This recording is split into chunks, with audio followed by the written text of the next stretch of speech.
There are a lot of people out there telling young people a lot of crazy, unhealthy things, like hallucinogens are somehow enlightening, marijuana is healthy for you, and living your life believing assumed magic that has never been verified in human history is somehow a good idea. All of that stuff and much more is truly not healthy for you. It is not good for your brain. It is not good for your perspective. It is not good for your life. And it's not harmless. It hurts your family. It hurts society. And it hurts civility. So instead, live your life in line with the science. Don't do that stuff. Live your life in line with the facts. And science and facts aren't sanitary, scary things. Feelings are brain chemistry. And brain chemistry is science. It is also your feelings. People create science. People care about people. That's part of why we create the science. So only unreasonable people harm people with science. So don't be afraid of the word science. In addition to that, there is no magic anywhere in the entire universe, including here on Earth. There is not one verifiably true fact that includes something truly magical. Not one. Anyone can verify. It's just not true. Everything that tries to do that is called pseudoscience. Instead, live by facts instead of magic. I work on a humanitarian project where we are creating societal and evolutionary outperformance for people who are truly verifiably healthy human focused. Because when you do that, the world gets more truly verifiably healthy human focused. And most reasonable people prefer that. We do. And it's not anything we're selling. We don't get any profit from it. There's no other agenda other than trying to benefit people. Consistent with that effort and movement, it is a movement as well, is something called the CF BEAR model. It's not my model, it's something other people brought to me. It is a model that explains how the world really works. No pseudoscience involved whatsoever. It's going to be the topic of discussion in this video. So someone brought me the model, I'm explaining it to you the best I can. So it's going to be the focus of what we're talking about. It is at the core, the model, the CF BEAR model that explains how the world, humans and humanity really operate, is at the core of Confluence Infinite International, the humanitarian project I work on, where we're getting at truly comprehensive health according to the facts you can verify. So nothing you cannot verify. If you can't verify it, then we aren't including it. And this is, and you are watching 2K KrazyKnots, which is a video series that we're trying to get people to live in line with their biology with nothing assumed for optimal health. And you are watching one of our videos right now. So discussing the CF BEAR model is super important, since the CF BEAR model is sort of at the foundation, at the core. It's a building block for how we look at the world and how we can talk about the world, and ultimately how we can fix the world. So the world is astoundingly better and healthier. So let's get into that a little bit. So here's the model. The model provides us with an easy to understand way to look at the world and understand how humanity really operates. It gives us a way to change our lives and understand what's going on and make it change the way we want it to change. And it's not a perfect model, right? It perfectly covers everything. However, it doesn't produce perfect results, because nothing does.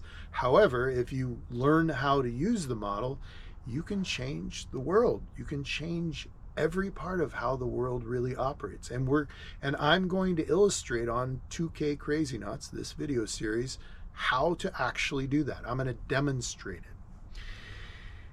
And we will build on this model as we go.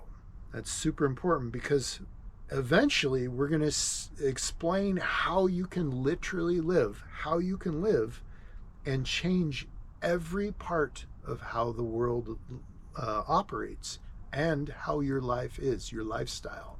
You can change every part of it, and it's all lawful, and there's, it's all based on science. And they cannot change anything. That's impossible to change. So there's no magic or implied, force or supernaturalness involved whatsoever. Remember, I said there is no magic in the world, and there's no perfection really in the world, no real perfection in the world, just in the mind, right? So this model isn't magic. Like, you still have to do things to make it work, but it gives you more reliability. It gives you a way to think about how the world really works, and you can analyze it. And I'm going to demonstrate how to do that in 2K KrazyKnots, this video series. And what it'll eventually lead to, I'm told, and my analysis indicates that we can literally really achieve an imperfect state of harmony. So global harmony, global peace, not a perfect global peace, but global peace, global harmony, yes, you can achieve it. This model tells you how to do it. But I have to tell you, but you have to learn how the model actually works and learn how to work the model. So just looking at it is not going to solve your problems. You have to know how to use it, and we're going to do that. It includes a lot of so-called adult topics. This video and other videos are going to include, things like feces, body parts that are considered, private or adult. It includes real life, so life and death, so sex and death and families, that stuff, and pedophiles and criminals and that sort of thing. We're going to talk about very adult things. I say so-called adult because, in my opinion and the opinion of people who brought this to me, that stuff shouldn't be considered adult. We should be talking to our kids about that very, very early on in the right way. So it's going to include that stuff. If you don't like that, that's just part of life. That's the reality of the world. It's all of this that I'm going to describe is according to other people, according to the people I got this from. So again, this is not my idea. This is not my model, and I am not an expert on it. I don't know where it comes from. I'm not an expert on it, but I have studied it. I know the model very well, and it's been explained to me by people who really understand and use it. But again, I'm not an expert. So if you ask questions, and I hope you do, I want questions, and I want critical questions, and I want questions on, like, what did I really mean, and could you clarify this or that? I'm happy to field those questions, and I expect those questions. Well, I hope that those questions come to be. I'm doing my best, but I might not have your answer immediately. I might have to go out and ask other people about it, and I might need to experiment myself to be confident in the answer they provided me. It's an odd situation, but that's the reality. Watch the other two videos, previous videos, for more clarification on why that is the case. It's a bizarre situation. So here's the model and why it's important, explained in a way that is healthy, human focused, and easy to understand, and not so technical. So the way I'm going to describe this, and this kind of will help you understand what I mean by truly verifiably healthy human focus. We'll get into more detail on what that is, But that's important to understand what that is. That sort of, and there's different types of that, but people who are truly verifiably healthy human focused tend to be focused on humans more and like more natural ways of describing things, more human friendly ways of describing and learning about things. And so here it is from a healthy human focused communication style, if you will. And I'm going to read this. The context within which we live focuses humans in such a way that we must have less truly verifiably healthy human focus than most of us would otherwise desire to have when we attempt to do things like attempt to live well, attract the best mates to ourselves, feel confident, be popular, survive, be healthiest, and have and raise children, and more. So when we do things in our lives, the context we live in focuses us, inspires us, and compels us to do things we don't want to do to get things done. That's a way to describe it. So let's talk about some of those things. We go to work. Most of us don't want to work as much, at least, or at all.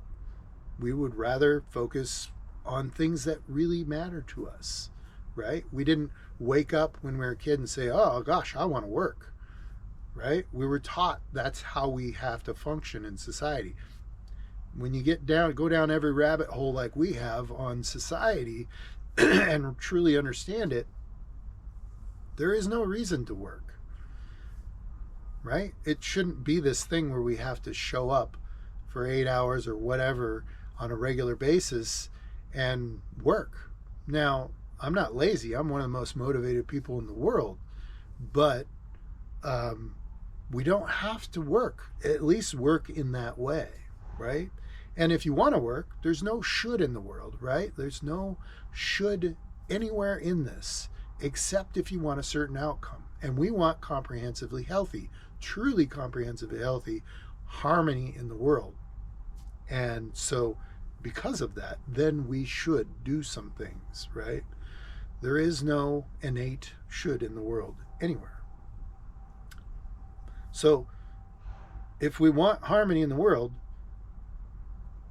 we should make it so that we don't have to work. We work when we want to. We do things when we want to.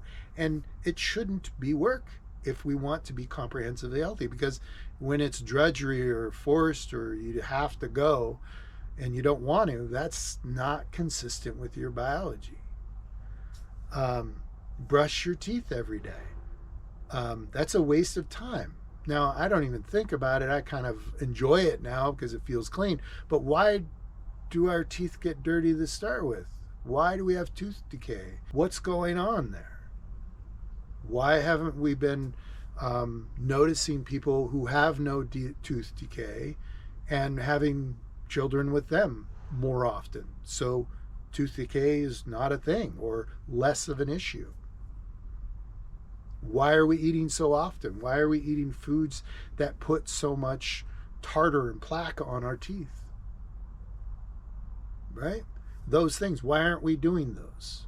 That's the context within which we live. We shave. Shave because we want to look good. We want to feel good. We shave various parts of our body for various reasons. If you don't like hair, why aren't we having children with people who have less hair in the areas we don't want hair? Why aren't we paying attention to that more so that actually happens? It is happening to some extent, but some people hate it that they're hairy and have to shave all the time. They don't like that, or get electrolysis or whatever. And then some people say, well, gosh, I wish I had more hair so I was warmer or looked different, right? In certain areas. So why aren't they having children with people who have more hair? Sometimes we are, but evidently not enough, because so many people are unhappy with, where they have hair or don't, or that they have to shave every day, right? I would like to not have to shave. Filtering water. The context within which we live delivers water that has contaminants in it that we have to filter out, or pathogens or bacteria or whatever, heavy metals and things like that that we have to take out. Or maybe we get delivered water that has plasticizers in it or has chlorine and fluoride in it, and maybe you don't want that, right? If we want to live in line with our biology for comprehensively healthiest results, we should have water that is healthy for us, that is pure water and has the right types of things that are naturally occurring in it. Why don't we have that? I want that. I don't want chlorine and fluoride. I don't want to have chlorine and fluoride in my water. I would prefer that it was just regular water that came out of a spring or a river or a lake, and it was clean and fresh enough to just drink. That's what I want. Why can't I have that? I'm living out of line with my biology. The context within which I live is not healthiest for me.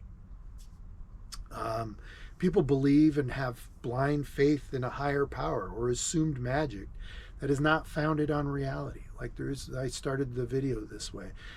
There is no reason, verifiably no reason, to believe in that stuff unless you live in a context in which to live where it is so awful you escape to a place that at least society agrees is okay, even though it's not great for you. And I talked about that. It's not.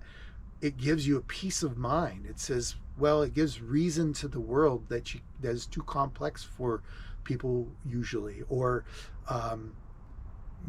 feels like it gives you guidance, and people pretend to be nice when they're at church, so it feels nice, right? It's that sort of heavenly type of feeling, or more like it, that we are drawn to for some reason biologically. We're going to talk about that, and it's what we're creating, which isn't a magical heaven or a heaven, but more of a harmonious way to live that you're innately drawn to. Most people are drawn to world peace, more harmony, sort of like this more cooperative, more kind way to live that you can say yes to. We're drawn to that. So a lot of people escape out of reality into this delusion or this imagined world that doesn't actually exist because it feels good. It's a similar thing to what people do. You just scroll all day on, I've done it as well, right? I have been religious in my past. I was raised that way. And so we escape for reasons because the context we live in is so crazy. It's unhealthy. It gives you solace. It gives you a peaceful place to go. And so we're all dealing with the context within which we live. We put on sun block. We do all sorts of stuff, right? And people deal with it in different ways. And it's not in line with our biology. It's not best for us. And all that could be more or less roughly summarized as we do things that are not truly best for humanity, the environment, and us personally, so we outperform or perform better in society, but we don't perform as well evolutionarily or biologically, especially ultimately, right? So why are we doing that? And what's really going on? We describe that as off-target context. The context within which we live does not really go well with our biology. It's off of our biology. We aren't thinking, our perspective and what we do every day isn't driving towards a more healthy, optimal of whatever it is you want, right? So if you want more hair, if you want less hair, or in certain areas or parts of your body, it's not driving us in that way, generally speaking. We don't We don't think about that stuff. Our perspective is not right. Why is that? What's happening? Right? I talked about some of it. The focus, that off target, so the target is our biological target where we're healthiest. A context, if it overlaps or if it is completely over in line with our biology, the context we live in, we thrive optimally. We live optimally healthy. Not perfect, but optimally healthy, right? Nothing's perfect. And that off-target context that we live in that does not really go well with our biology focuses us in ways that drive behaviors and emotional attention in ways that destroy, remove, somehow prevent or reduce the benefit of how we want to live that would be comprehensively healthiest for us or evolutionarily outperforming. But no one has ever been able to stop that all from happening, right? So the context is that crazy Flintmobile, a Yabba Dabba Doo, right? A Flintstones cartoon. It's an older cartoon. You can look it up. But essentially they have this big, blocky stone car, stone and wood and whatnot, caveman built car that is crazy. It's ridiculous. You pedal it, you push it, it's motorized by your feet. You push it with your feet, right? And you can have people in there. And they drive around in this thing. It's ridiculous. But it's an analogy. So we're on this big, dysfunctional, crazy car or bus. We're on the crazy bus, right? And if we want to stop, one or two people put down their feet, or maybe 1 million people put down their feet, it breaks their legs. It wears off, it rips off the bottom of their feet, and it hurts them. It makes them worse off. It detriments them, sometimes permanently. Like they could get under the wheels and die, right? And that happens in war and, murder and contaminants in our water that can kill you or render you completely unable to function in society. So we're on this crazy car. This is an analogy for the context within which we live. We're in this crazy car, this Flintmobile, doing ridiculous behaviors that seem to be helping because the car is moving, right? But it's not really actually solving any problems. It's not actually delivering on that evolutionary outperformance. It's not creating a clean environment. It's not creating that sort of wonderful, heaven-like, not perfect, but heaven-like, wonderful space where you can say yes to people. You can smile and be vulnerable and share things and connect with people. It's not delivering on that. We're in a rat race life with bordering on nuclear war now with the Russo-Ukrainian war. Never mind what's going on in China as well.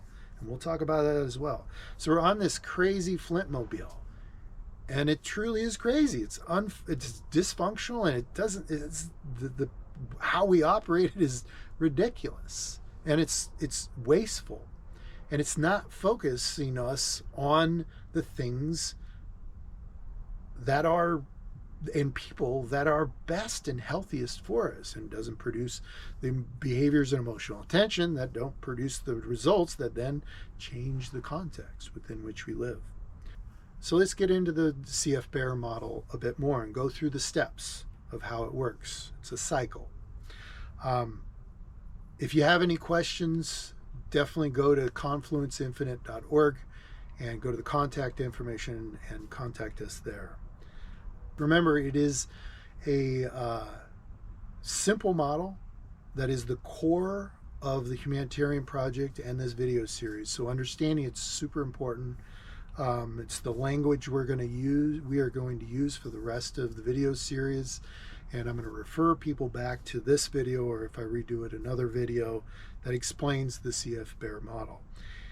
It's not a complex model. It's super easy. Most people understand it, including children, but this is geared, this video series geared for adult audiences, 18 and older. However, other people are, younger people are welcome to view it and discuss it and, share it with people. However, get your parents' permission if the video requires it. It describes how the world really works. Under the hood, that's super complicated. But you don't need to understand all the complication. You can apply the concepts to your life. And because it fits your biology. This explains how your biology works from a conceptual standpoint, a human behavior standpoint, how humans operate. So let's go through it fairly quickly, and at the end, we're going to dive into more details. So if I'm going too fast, rest assured, we're going to go into more detail later. And I'll take your questions. I'm very happy to take your questions and answer. There is no dumb question. However, make the discussion based on facts. You can include your opinions, but those opinions should be reinforced by the facts. And if they're not, I'll show you how they're not, and we can discuss accordingly from there. To contact me or anyone else, go to confluenceinfinite.org, go to the Contact Us section, and contact us there. But if you have comments and questions you want to put in the comments section of the video, if the platform I have it on provides for that, I will try to get to answering every one of the comments that I can. If that becomes impossible, I won't do it. So far, there's no problem with that. If your questions are personal in nature or require a gentle touch, don't put a comment in the video. Go to our website, confluenceinfinite.org, and ask a question. Okay, step 1, the context within which we live. Everything that is verifiably real that affects us, and that word verifiably real, so you can verify, you can test it, trains our focus, right?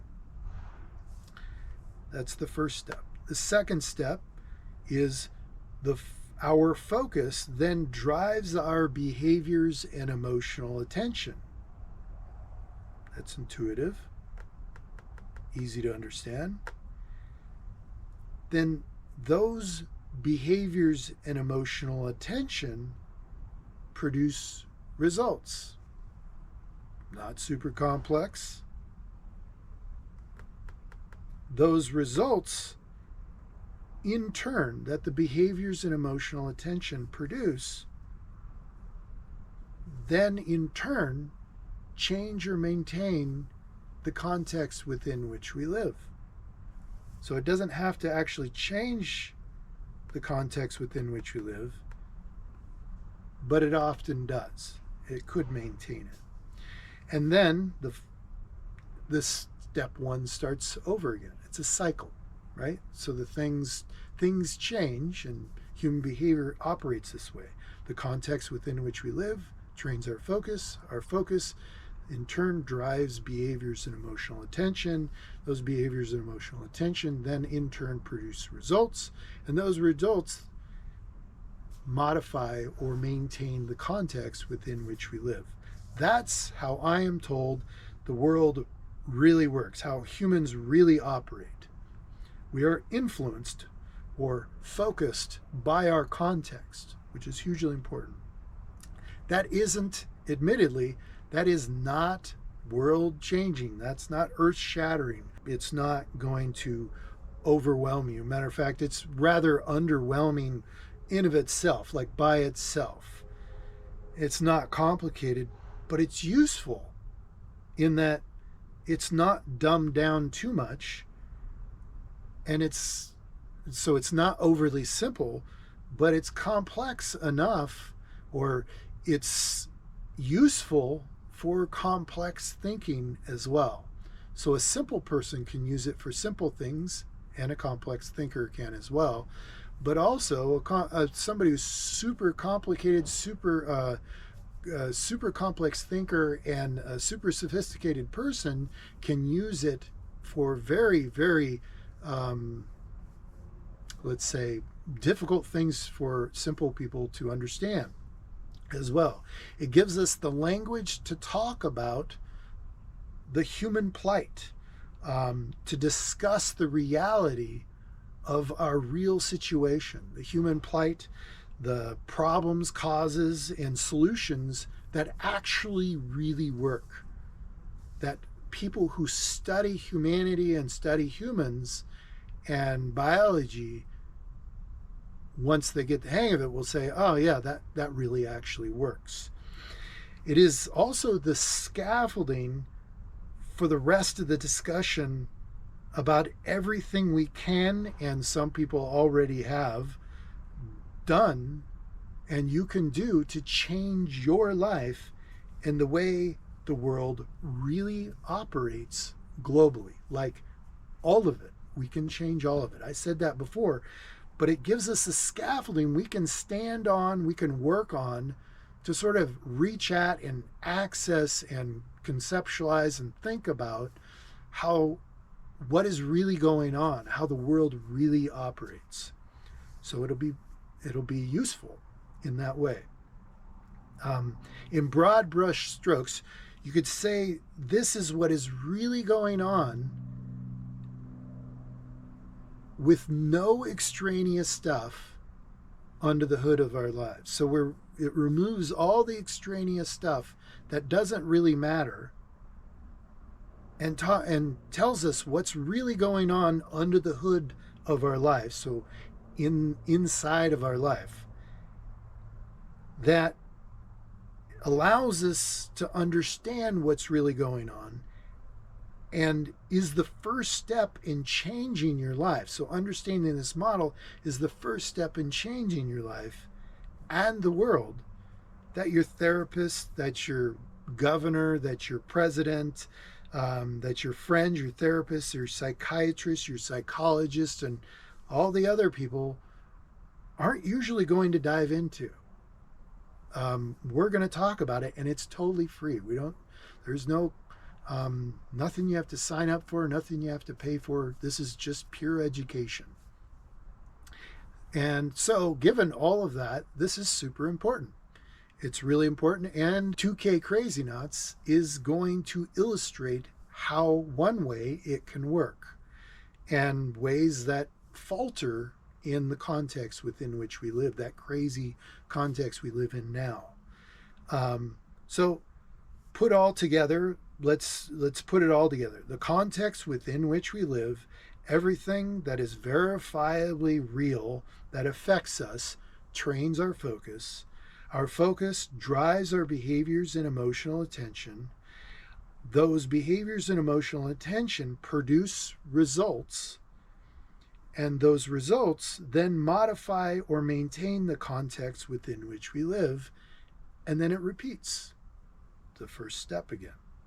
So that's how it works. It's pretty simple, but it's powerful. It gives you, I've been working with it for some time, and it truly gives you a different, it kind of trips, it gives you a way to look at and focus on the problem by changing the context. So I'm educating you on this, which changes your perspective, which changes the context within which you live, therefore changes your focus, and so on, right? So I'm changing the context within which you live because the context includes your perspective.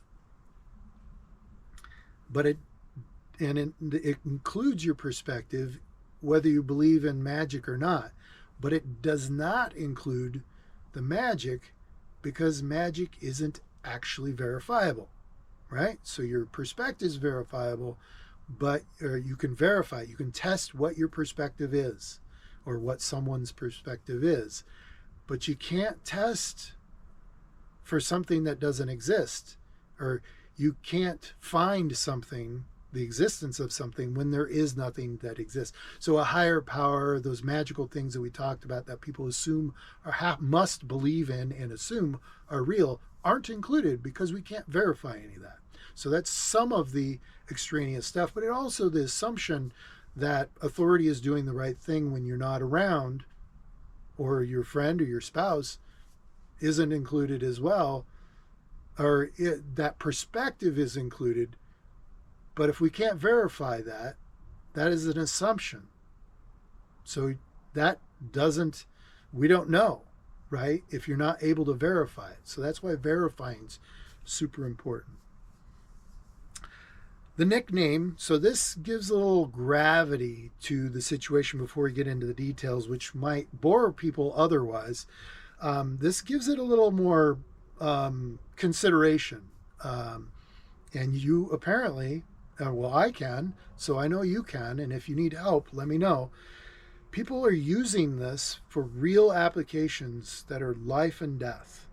The nickname, the people who brought this to me, is CashFlow BEAR for two reasons.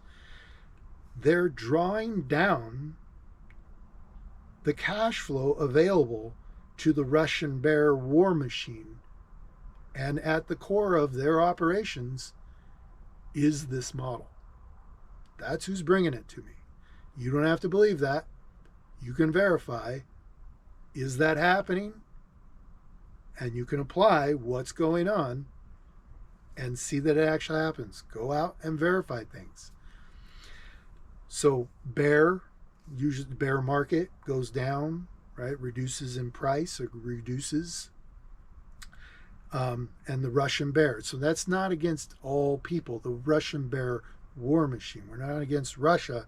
We're against the war machine. People who want to take over Ukraine and other countries and cause problems. That's who we're not happy about. That's who we're drawing the cash flow down on. Unfortunately, in the reality of the world, because like this model and like the real world, nothing's perfect, right? So there is collateral damage there. But that's what they're doing. They also have another reason for the cash flow bear nickname for the CF bear model, and that is that if you live this correctly or you live this right and totally comprehensively healthy and in line with your biology, the way we describe and you can verify is true, but you have to verify that to know that, you can live without money. You don't need money. There is no reason to need money. Now, don't go out and get rid of your money or stop making money or whatever. Don't do anything because of this video. We have to educate you on how to do this. And, but if you live this way, I'm told, and my analysis shows, that you don't have to use money. And if you really think about it, there is no good reason to use money anymore. Like, it just doesn't make any sense if you do the analysis. Now, there are some quote-unquote benefits, but it's not comprehensively healthy. I mean, look at it. I mean, people talk about the problems with money, right? It can get in the hands of anybody and empower anybody. That's just one thing that's wrong with it. It's massive. But it is not the root of the problem. Capitalism, not the root of the problem. And we're going to get into that. It's the context within which we live. So it is not a joking matter. If you could live without money, that would be awesome, right? We would all like to do that. If people, the powers that be, can use it to destroy a world power, a nuclear power, reduce their ability to wage war and draw down their cash flow, which is happening, has happened, that's massive. Like, we should pay attention. Now, that's what I've been told, but go out and verify it yourself. And it's also important, and this gives it some weight, is what I'm doing, and this model is at the core of it, is a part of a strategy. So what I'm doing is just a portion of this strategy. I don't know the whole strategy, but the PFACS strategy, P-FACTS, all caps. It is the PFACS is an acronym, and it stands for a strategy acronym for the strategy, and is called a people-focused, adaptive, truly comprehensive tactical strategy to create global harmony. And I'll describe that a little more detail here in a minute. The takeaway from this slide is it is verifiably massively important. Life and death things are happening and making people's lives better, parts sometimes scarier, but more secure ultimately. Like if we did not draw down the cash flow of the Russian bear, not me, I didn't do it. But if we as a country didn't do that, then we would be in a sad shape right now. It would not be a good situation. Another takeaway from this slide is if you're like me, you can kind of see that they're having a little bit of fun. It's a little bit morbid. There's people dying. It's super sad in Ukraine. And they have a little sense of humor. They have some a crude or odd sense of humor. Because when you have to do things like draw down cash flow, and there's a war going on, and people who are in charge of that stuff see horrible, horrible stuff all the time. And there's horrible things going on in Ukraine and Russia right now. Terrible stuff. When you're exposed and have to deal with that every day, you got to escape. And it isn't comprehensively healthy, but it's the only thing we've got. And that's the context within which we live. It's a necessity. You have to escape from it. So it's not a joke at all. But you got to do it to survive. And I know people are going to be upset about this, but that's the reality of the situation. Search it online. People in trench warfare, you can look for a soldier in trench warfare probably cracking a joke and then going up and machine gunning and maybe getting his head blown off, right? Like, you might not be able to see that particular video, but that type of thing happens. He cracks a joke and just goes on with what he's got to do or she's got to do. And it's super sad, but it's a part of the coping mechanism. And I will say, I have been through absolute tragedy to get this to you. It's been trying times and very difficult to get this to you in ways that you could not imagine. And I am still recovering from, and I hope, but I don't want to make this about me. But what I want to say is I personally can relate to this, and I am a caring person who's focused on other people and bringing this to you. So these people care, but they're hardened, and I am a little bit as well, not as much as them. They're super hard. They deal with this stuff every day, and I could not imagine dealing with this. It's brutally tough stuff. So I can relate to that. I don't know where the CF Bear model came from. I don't know where these people who got it for me or told me about it got it. It might be publicly available somewhere. And if somebody knows where to find it and knows the official source, I was not provided that information. I got it from the people who are, taming the Russian war machine right now. So let me know if you know where the model comes from, or if you think you've got a better model. There are other models that are more detailed, nuanced, different, etc.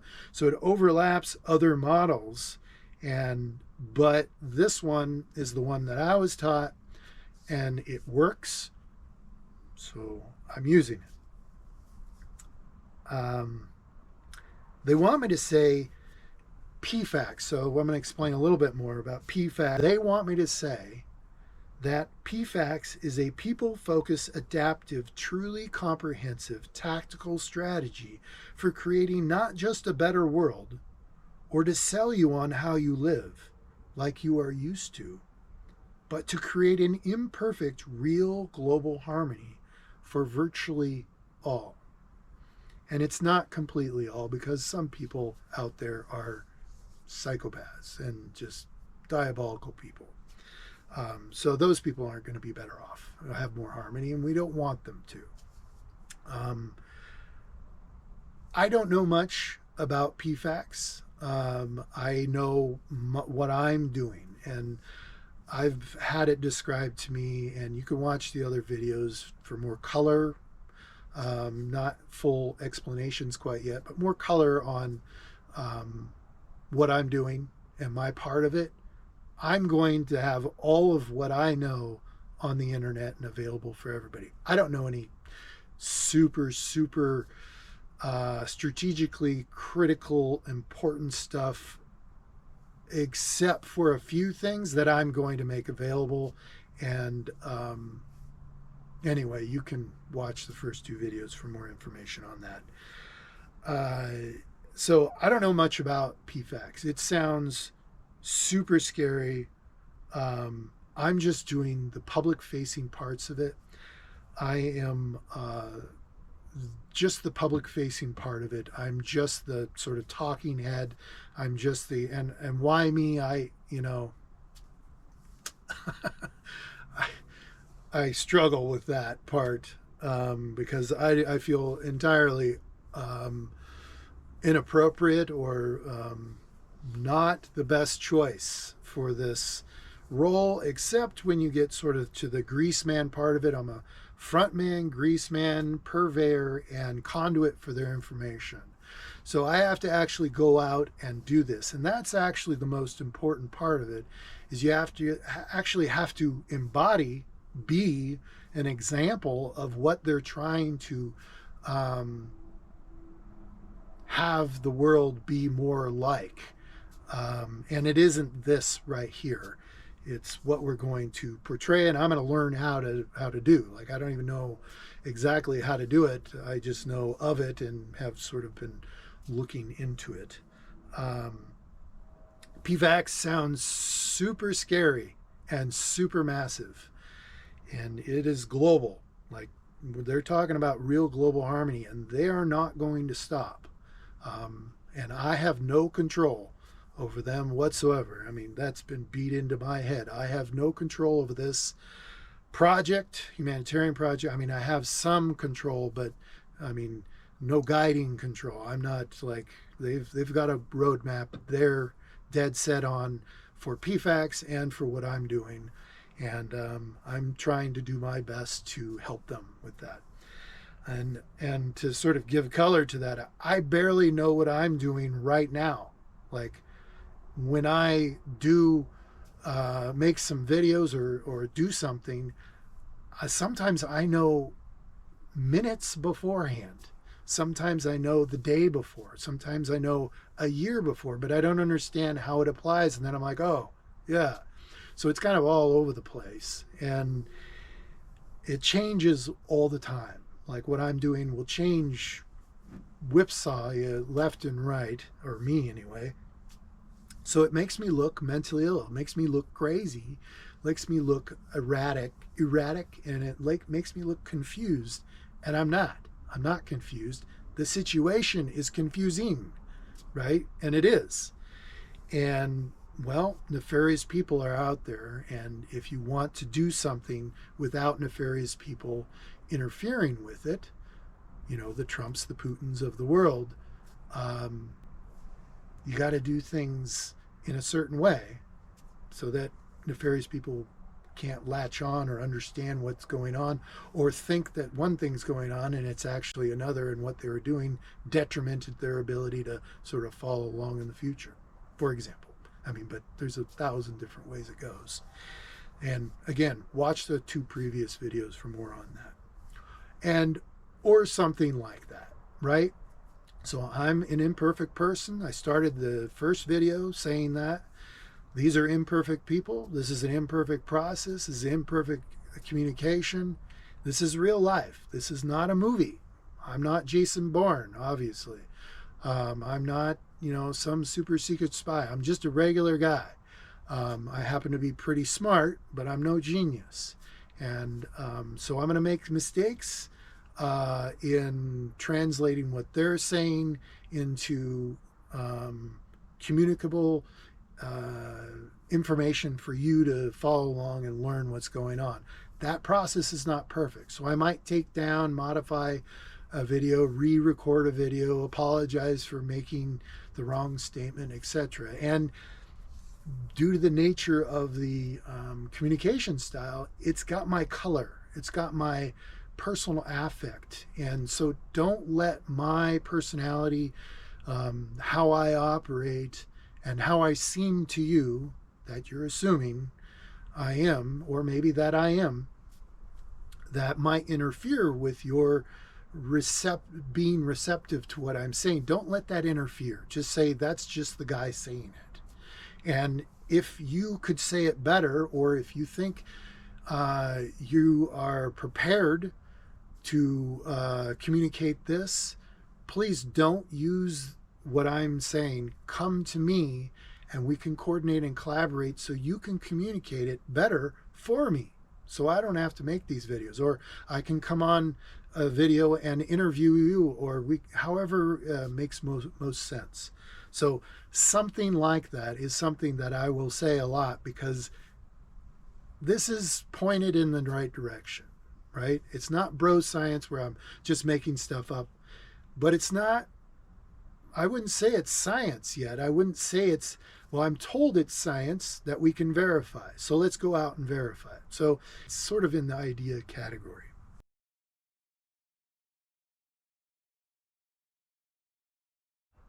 Again, you could summarize that as outperforming or performing well in society, or better in society, but not evolutionarily.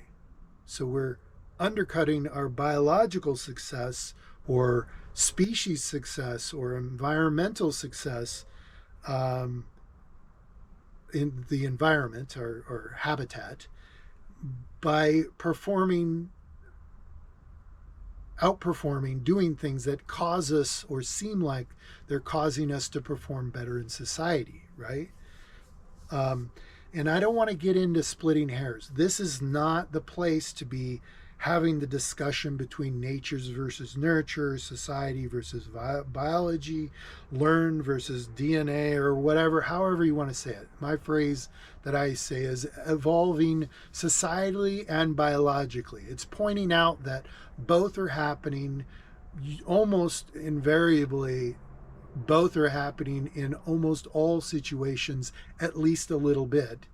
And I would say most of what we're talking about is societal evolution, but some of what we're talking about is definitely biological evolution. Eventually, and on the precipice of being permanent, some of what we'll talk about. And we're not going to talk about those, which one it is, because it doesn't matter for what we're talking about. It matters. It's super important to know, and experts should look into that. You're more than welcome to contact me for my input on it. I am not an expert on evolution. I'm not an expert on any of this stuff, pretty much. But I am becoming an expert on this model. I wouldn't say an expert. I'm becoming adept at this, an aficionado, if you will, at the model. I am not an expert. People who know psychology and social change and biological evolution and that sort of thing should weigh in on this. And please reach out and help me communicate it better, without getting too technical. Right? A layman has to be able to understand it, because that's who we're talking about. The detail is important, whether it's nature versus nurture. And we're kind of getting in the weeds a little bit here, but that's this part of the video or the discussion. It is important, that detail, whether it's nature versus nurture, but it's not important for changing the world. We're literally trying to change the world, and there's nothing magical involved. So we aren't going to dive into or use sort of magical ideas like morality, it's based on magic, right? Morality and ethics and things that are made up or conjured up, assumed, things we assumed, whether they're magic or not, involved. And we're not going to get into nature versus nurture, because in the end, it doesn't matter for what we're doing. It does matter on a level, but we don't have to discuss it here to change our lives and to change humanity. But experts will want to look into it for sure. Hopefully I didn't beat that up too much. But because if you're going to make that split, if you're going to make that determination, it is really difficult. Humans are not equipped naturally to think in that way. And naturally, we shouldn't need to think in that way. If we're going to operate in line with our biology, we shouldn't need to operate that way to change the world. And as it turns out, you don't, according to my analysis and the people who brought it to me.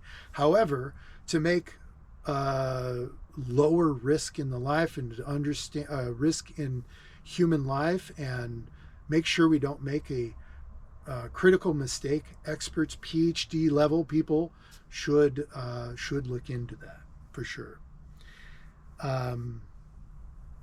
This is for regular people. And also recall that the off-target, so not so healthy human focus drives behaviors and emotional tension in a way that is not best, right?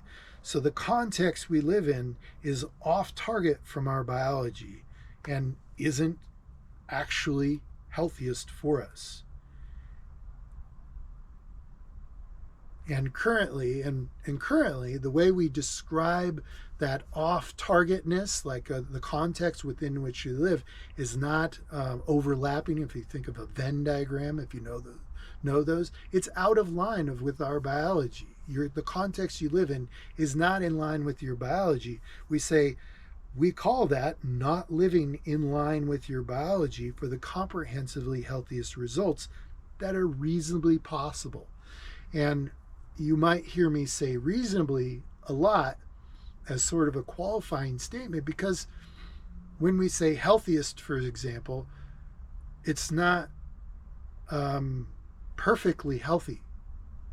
It's if something's unreasonable for me to drive an electric car, go out and buy an electric car right now, for example, is not reasonable. So I can't do that. That is less healthy, but it's optimally healthy given the circumstances, because if I were to use more of my savings to buy an electric vehicle, which is more, arguably more better for the environment, then I would be at greater risk. So there's a reasonableness to everything that we're saying, right? So if I'm talking about genetics, be reasonable.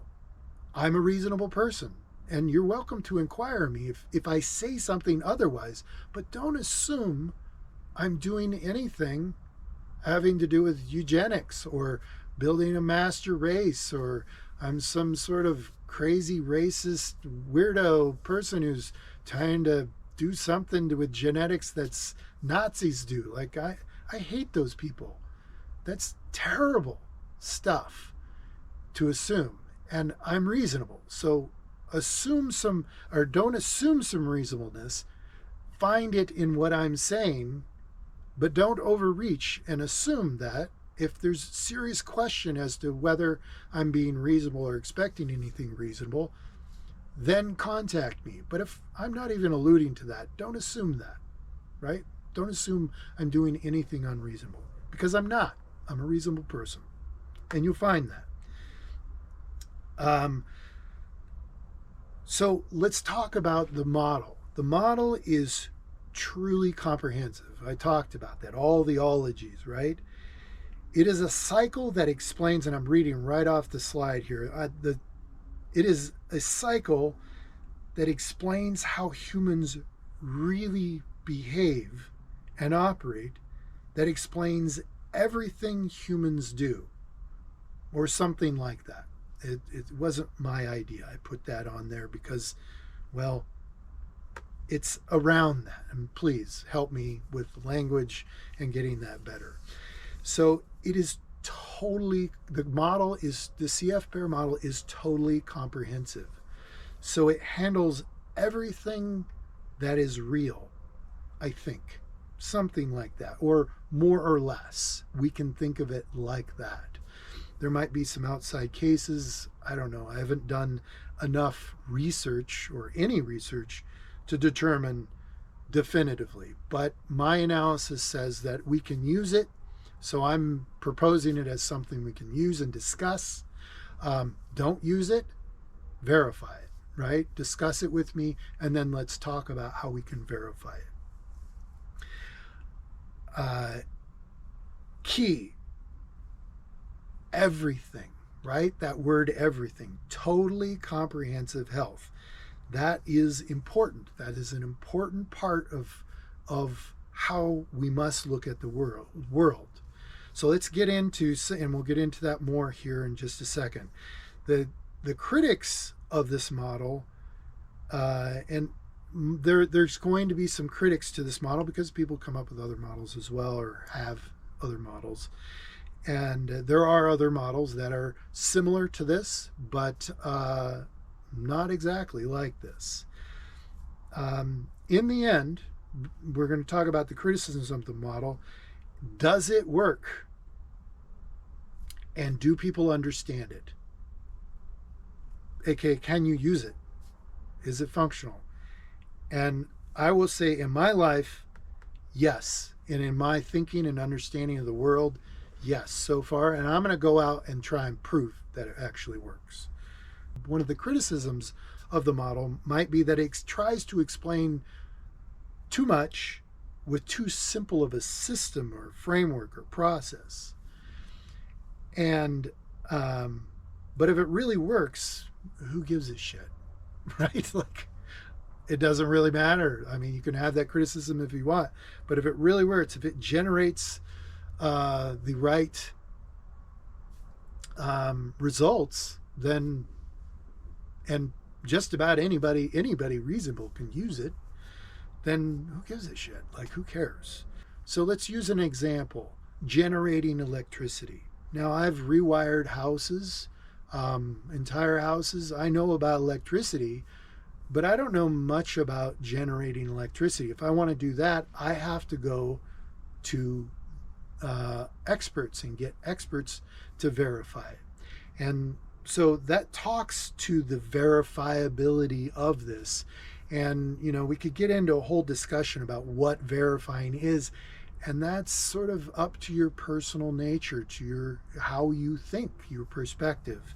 Some people don't verify things at all. That is super unhealthy, or barely anything. And some people must verify other stuff. And if I'm going to generate electricity, for example, I'm going to have to verify certain things with experts, but not other things.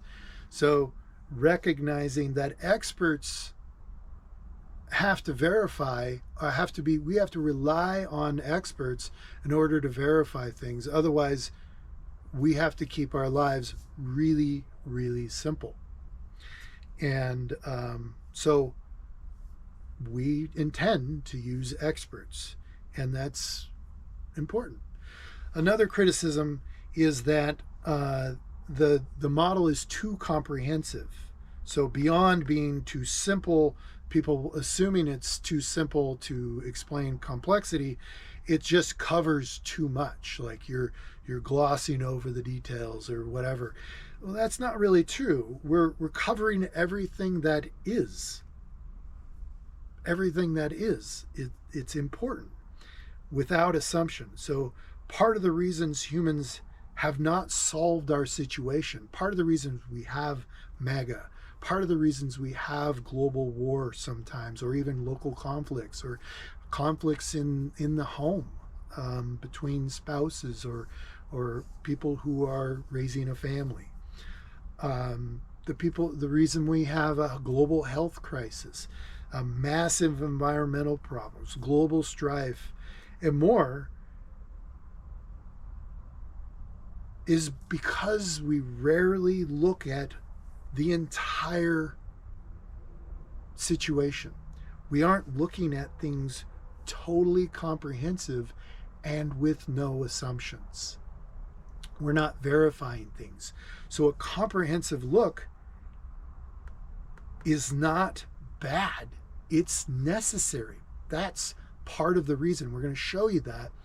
If you don't live comprehensively healthy, there's sort of holes or gaps in your life where, and in society, right? Like a social worker will work on one problem and we're siloed, right? We're siloed in certain areas. A social worker on one problem, a doctor will work on another problem, and psychiatrist on another problem, and military on another problem, business person on another problem. And none of us, not all of us are coordinating, collaborating completely. There's gaps in between what we cover, what we verify. We think another siloed person or person narrowly focused in a certain way is covering a part of humanity, and we don't realize it, or covering it not in the way that we think is best if we knew about it, or covering it nuanced differently. And we think that if we knew about that, it would be, we would know that it was not best. So there's gaps in between and stuff left out and things that go wrong because of that. That's important. So looking at the problems comprehensively is part of the problem if you don't do it. So looking at the problems comprehensively is part of how you solve the problems. We're looking at just, one narrow thing. Lawmakers looking at this from their perspective. Maybe, so for example, lawmakers look at things comprehensively, but they're looking at it from a very narrow, isolated, usually wealthy, to-do people who don't actually go out and pick up the garbage and do the stuff that's really difficult and gets your mind understanding what's the truly going on. Like one of the lessons that I've learned in this process is actually being there, doing it, at least standing next to the person doing it, puts your perspective, and preferably actually doing something. You truly don't understand what it's like to want peace and not be able to have it, and see your loved ones get murdered, and inspire you to pick up a rifle and shoot someone who's doing that. You really don't get that until you're actually there doing that. Now, I've never been in that situation, but I've been in enough situations where I feel like I've got a pretty good handle on it, but even then, I've not actually done it. You don't know how visceral that is, how intense that is. So I'm not an expert on that, right? So I'm an expert on things that I have actually done, that I have actually performed those tasks or done that, or at least stood next to people who were doing it. In other ways, if you're not looking at things comprehensively, you're not seeing the overlap, right? If you're not actually doing the things and you're not actually looking at the problems and how each type of people or each type of category of problem is being solved, you don't see the overlaps. And those create great dysfunction and waste in the world that is just a complete and utter waste of time if we were looking at the problem truly comprehensively. And no one is in the public eye is looking at the problems in the world truly comprehensively and doing and solving those in a way that someone who actually does that, or parts of that, not all of it, has verified that it actually works. That's what we're working with here. People who gave it to me say that it actually works. Now, don't believe that, but that's enough to say, okay, get the gears turning. We need to verify this stuff. And then you have to qualify it a bit, because I'm not a perfect communicator, right? This process of me getting the information and giving it to you is not perfect. Okay? So, but we need to go out and verify it. You just have to verify that to know that. So some people are going to just write this off. Oh, this guy's talking about crazy stuff, changing the world, whatever, you know what I mean? How are you going to, and the common response, how are you going to get everybody to agree? We're not. That's part of the problem. We're trying to get everybody to agree. We shouldn't be doing that, right? And so anyway, nobody's been looking at this problem like this truly comprehensively until now in the public eye, right? So these people have been looking at it privately, but in the public eye, nobody's been looking at the problems or problem. There is one, and we're going to go over a big portion of it, is we're not looking at things comprehensively. That is part of why we haven't solved sort of the human plight, this rat race lifestyle that keeps ending in war and people in conflict constantly. But we are, and this model is at the core of it, according to my analysis and according to the people who brought it to me. All right, so the bottom line, or the kicker to the CF BEAR model, and I'm just going to read off the slide here, is delta the context, change the context. The little triangle symbol it stands for change. And the key to changing the world is not what you or I have worked on. It is changing the context that inspires and compels us to focus in certain ways that we must change. So it is not the focus or focusing on the problems we try to fix, but the context that makes focusing in truly verifiably healthy human-focused ways easy, automatic, and enduring. That is the key takeaway to changing the world. Change that context, and everything starts to change, starting with your focus, because the context changes your focus without effort or often even noticing. Focus that is against or resists the context, which is how healthy thinking people live now, does not last. So does not ultimately work. Because you must say no to the world. Instead, we must change. Say that again. Instead, we must create a way to live that you can almost always say yes to. Then you succeed. Nearly impossible how we live now. Don't try it yet. So you can't actually do it in the way we live. So everything that I've been telling you, and everything or much of what I will tell you in the rest of this video and some of the other videos, will not ultimately be successful, will not prove to be enduring, will not drive the human species, in the direction that we've been talking about, and I will detail in future videos. So don't do it, right? As I said before.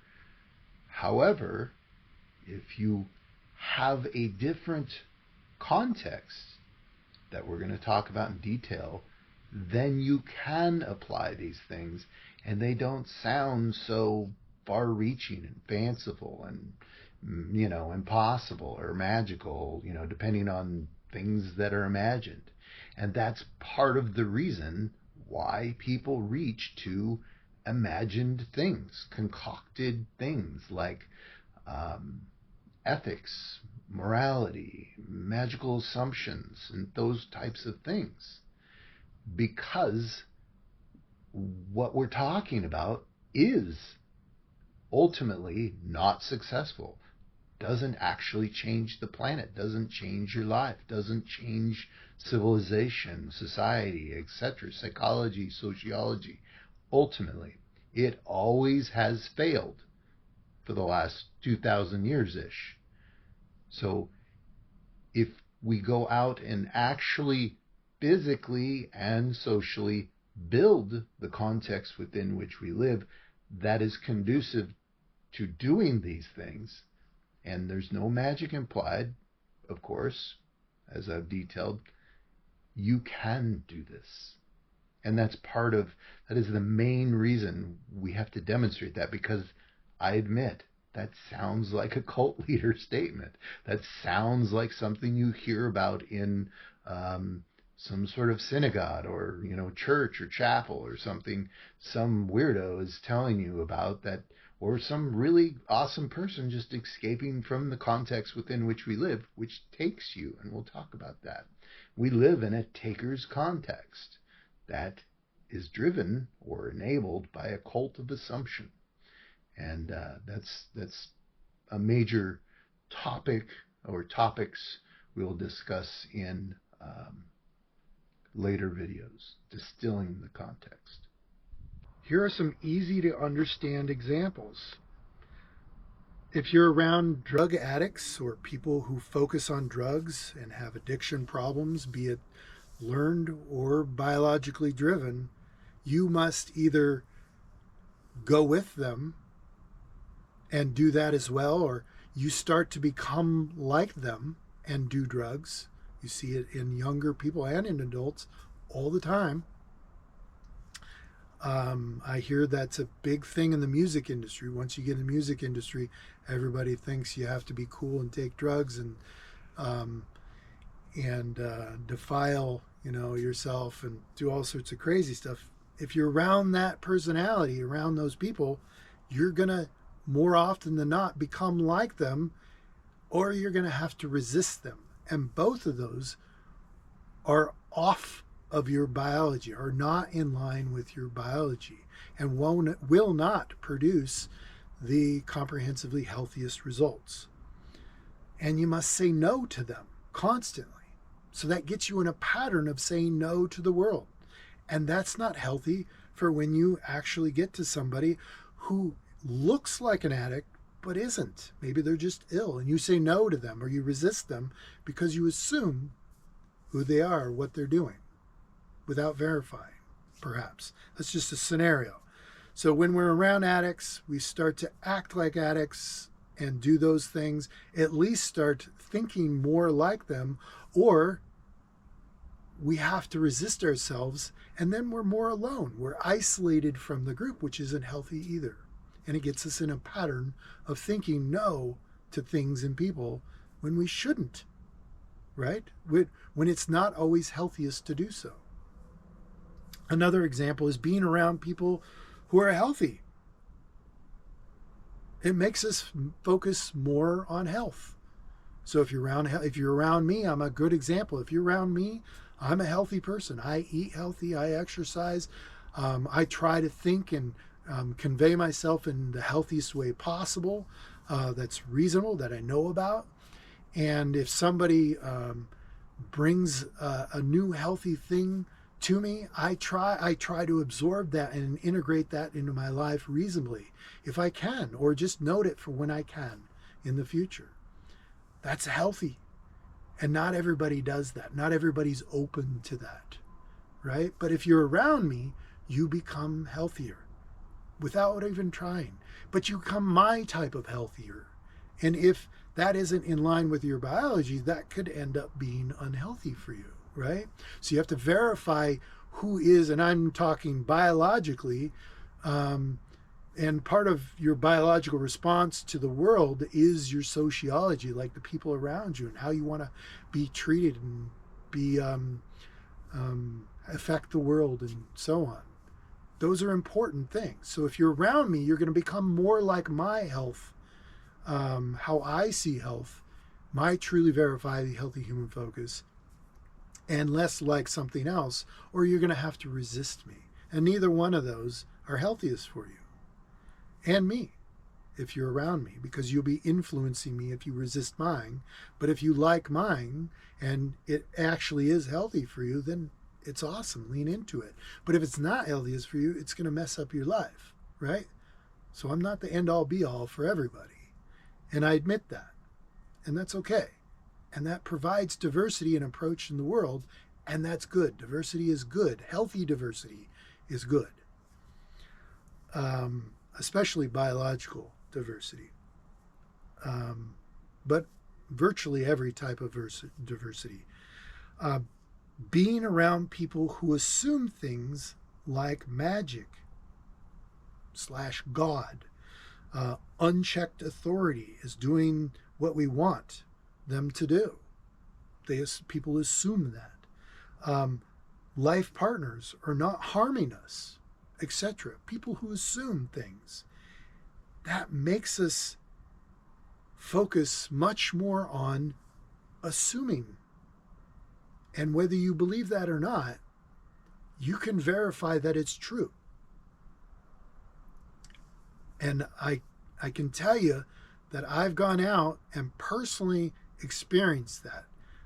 For example, the only people usually, almost invariably, the only people who call this a cult or call this some new religion, which is totally not, there's not even any magic involved, who call me a crazy person and so on and so forth.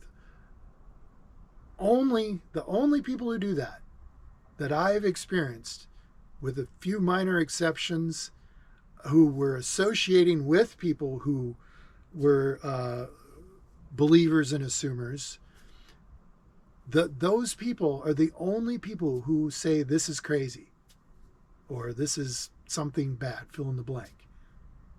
They're massive assumers of terrible, terrible things that are not healthy for them and are literally made up. And that pattern of assumption in that assumed magic gets them assuming things in general. They don't all, but many of them hate fact-checking. They assumed Donald Trump was going to treat them well. Now, many of them hate Donald Trump, right? Not all of them, but many of them. They assume their partner is treating them wonderfully because they pray or whatever, right? Because they have faith, they hope, they believe, right? And so then that gets authority in a position where they have a lot of sway. They can do a lot of things because, well, you assume they're doing everything right. There's no checks on them. Not enough. We have those, formalities that are in place to check, but does it actually check? It didn't keep Putin from becoming the leader of Russia. It didn't keep Trump. It didn't keep Hitler, right? Mussolini, right? One way or another, whether they did it legally or not. The way we live, assuming and taking, allowed that in. And we're talking about assumption right now. So when you assume your spouse is not cheating on you or not going to go out and get herpes and give it to you or something like that, or have children with other people, or and pretend that they're yours, or is not a spy from Russia, right? Then what have you, right? We're assuming. and it destroys people's lives. And if we don't assume and we start verifying, then things start to change.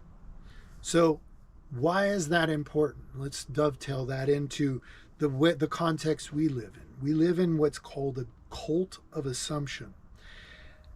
The context within which we live inspires us and compels us to assume, and that allows for wiggle room or room to operate for takers to take, and mostly from givers or truly verifiably healthy human focused people, and they start to underperform because of that. We'll discuss it more later, but assuming leaves the door open for takers to take from the most giving. That's not good. Givers outperform in that situation, so the world gets more taking. It's not capitalism.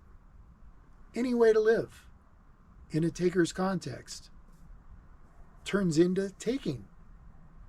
But if you have a giver's context, it turns into more giving. We call it a societal spiral up or down. We're in a societal spiral down. That's why each generation, older people say, oh my gosh, this is crazy. Like, this is so unhealthy. This is so diabolical, weird, or whatever. And it's not just that it's new or strange or different. It is literally worse. I can attest to that. It's literally a spiral down. It is not getting better. And we have to put a stop to it. We have to reverse that. And so that's what we're working on, is how to change that. And givers suffer the most. And we'll get into it at some point. But most of those are younger, inexperienced women. Usually somewhere between 14 and puberty and, 30-ish, somewhere in there, 35-ish, usually in that range, something like that.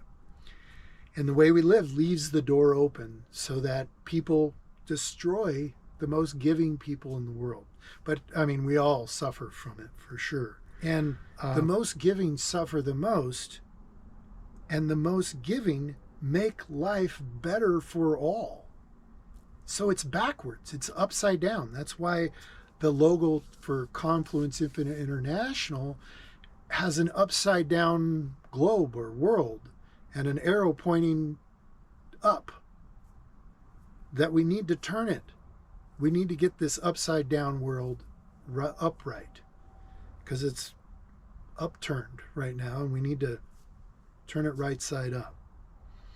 So the most giving suffer the most from the takers, and the most giving are the reasons why we're living, the reasons why we like anything, almost, right? Virtually everything we care about, there's a giver in there somewhere who made that happen in one way or another. So givers are the reasons people benefit from anything, because they give. Now, they sacrifice. So how we live makes givers sacrifice. And sacrifice empowers, emboldens, and puts importance on, emphasis on takers to take from you, the giver, right? So when you sacrifice, it empowers these takers to take more. It doesn't actually solve the problem. That's why your community involvement, your nursing, your research project, your CDC work, and your all that stuff, your political empowerment and your women's power, all that stuff, those are all giving things to do, but they have failed. They don't actually ultimately work. And if they do work, it's just shuffling the problem or the people to a different spot in society where we play whack-a-mole. So The answer is not giving more, because takers in a taking context take it. And we call that sacrifice. If you're not getting back as much, then, and I don't mean money just, and it doesn't even have to be money, and preferably it wouldn't be money, but if you're not getting back as much in life, then you are sacrificing, then you're underperforming. And if you're a giver and you're doing that, you're sacrificing, you are making the world worse, not better. Because you, the giver, are the person who should be outperforming, having more children, having more time with the children you have, having children that are the beacon of your focus and people who are with you in your family's focus, and should shine a light on the community because they are so giving.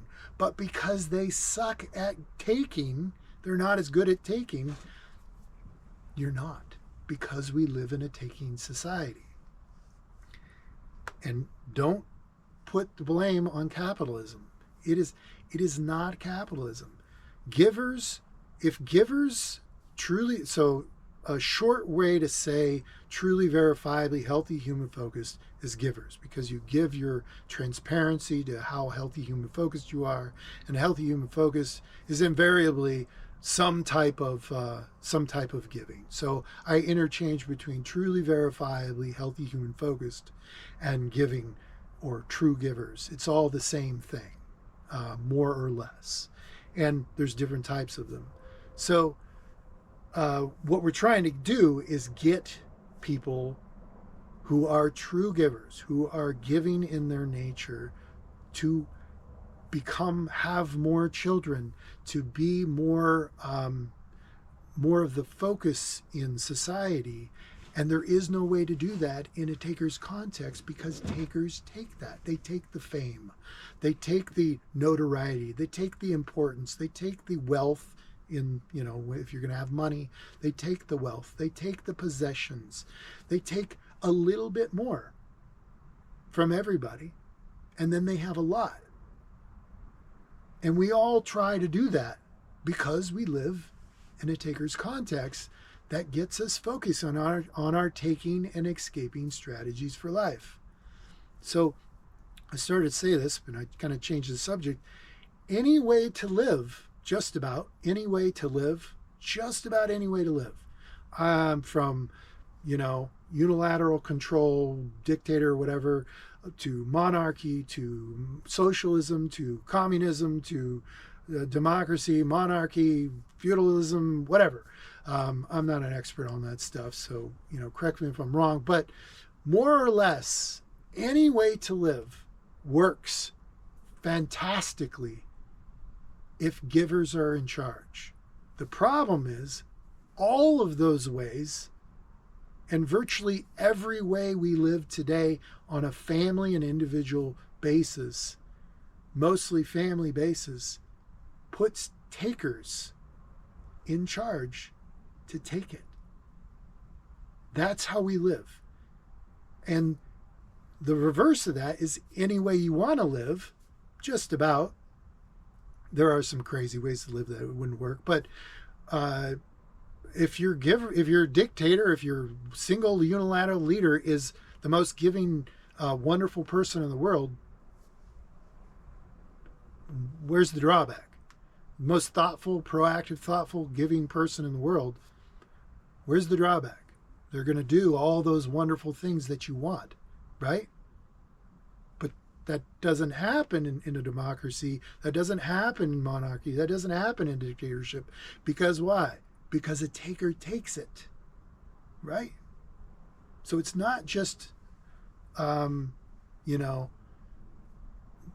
capitalism. That's the big one that people, liberals, capitalism, money's the root of all evil. No, money works fine if you have givers who give. And that's all you have. But the problem is we don't. We have takers as well. And nobody knows who they are. We're not verifying who people are. We'll get into that. So what can you do What can you do? Do not attempt anything that I have said or you think I said on your own. Check with me or us first. Go to confluenceinfinite.org, contact us, ask us, describe the situation. We might have to actually go there to see what's going on, because there's nothing like actually experiencing what's actually happening. Do not do this. That's why I said, remember I said, it is nearly impossible to do in the context within which we live. And that's another problem. We can have the most comprehensive solution in the world, but if you do it in a taker's context, takers are going to take it. You cannot do it. So you have to build a real life, not imaginary or simulated or anything crazy, nothing unreasonable, remember? A real context to live in that is based on giving, truly verifiably healthy human focus, where people are thoughtful, proactive in giving, right? A reasonable place to live that produces astoundingly more harmony. What is actionable? What can you do to help? Subscribe so you get the video.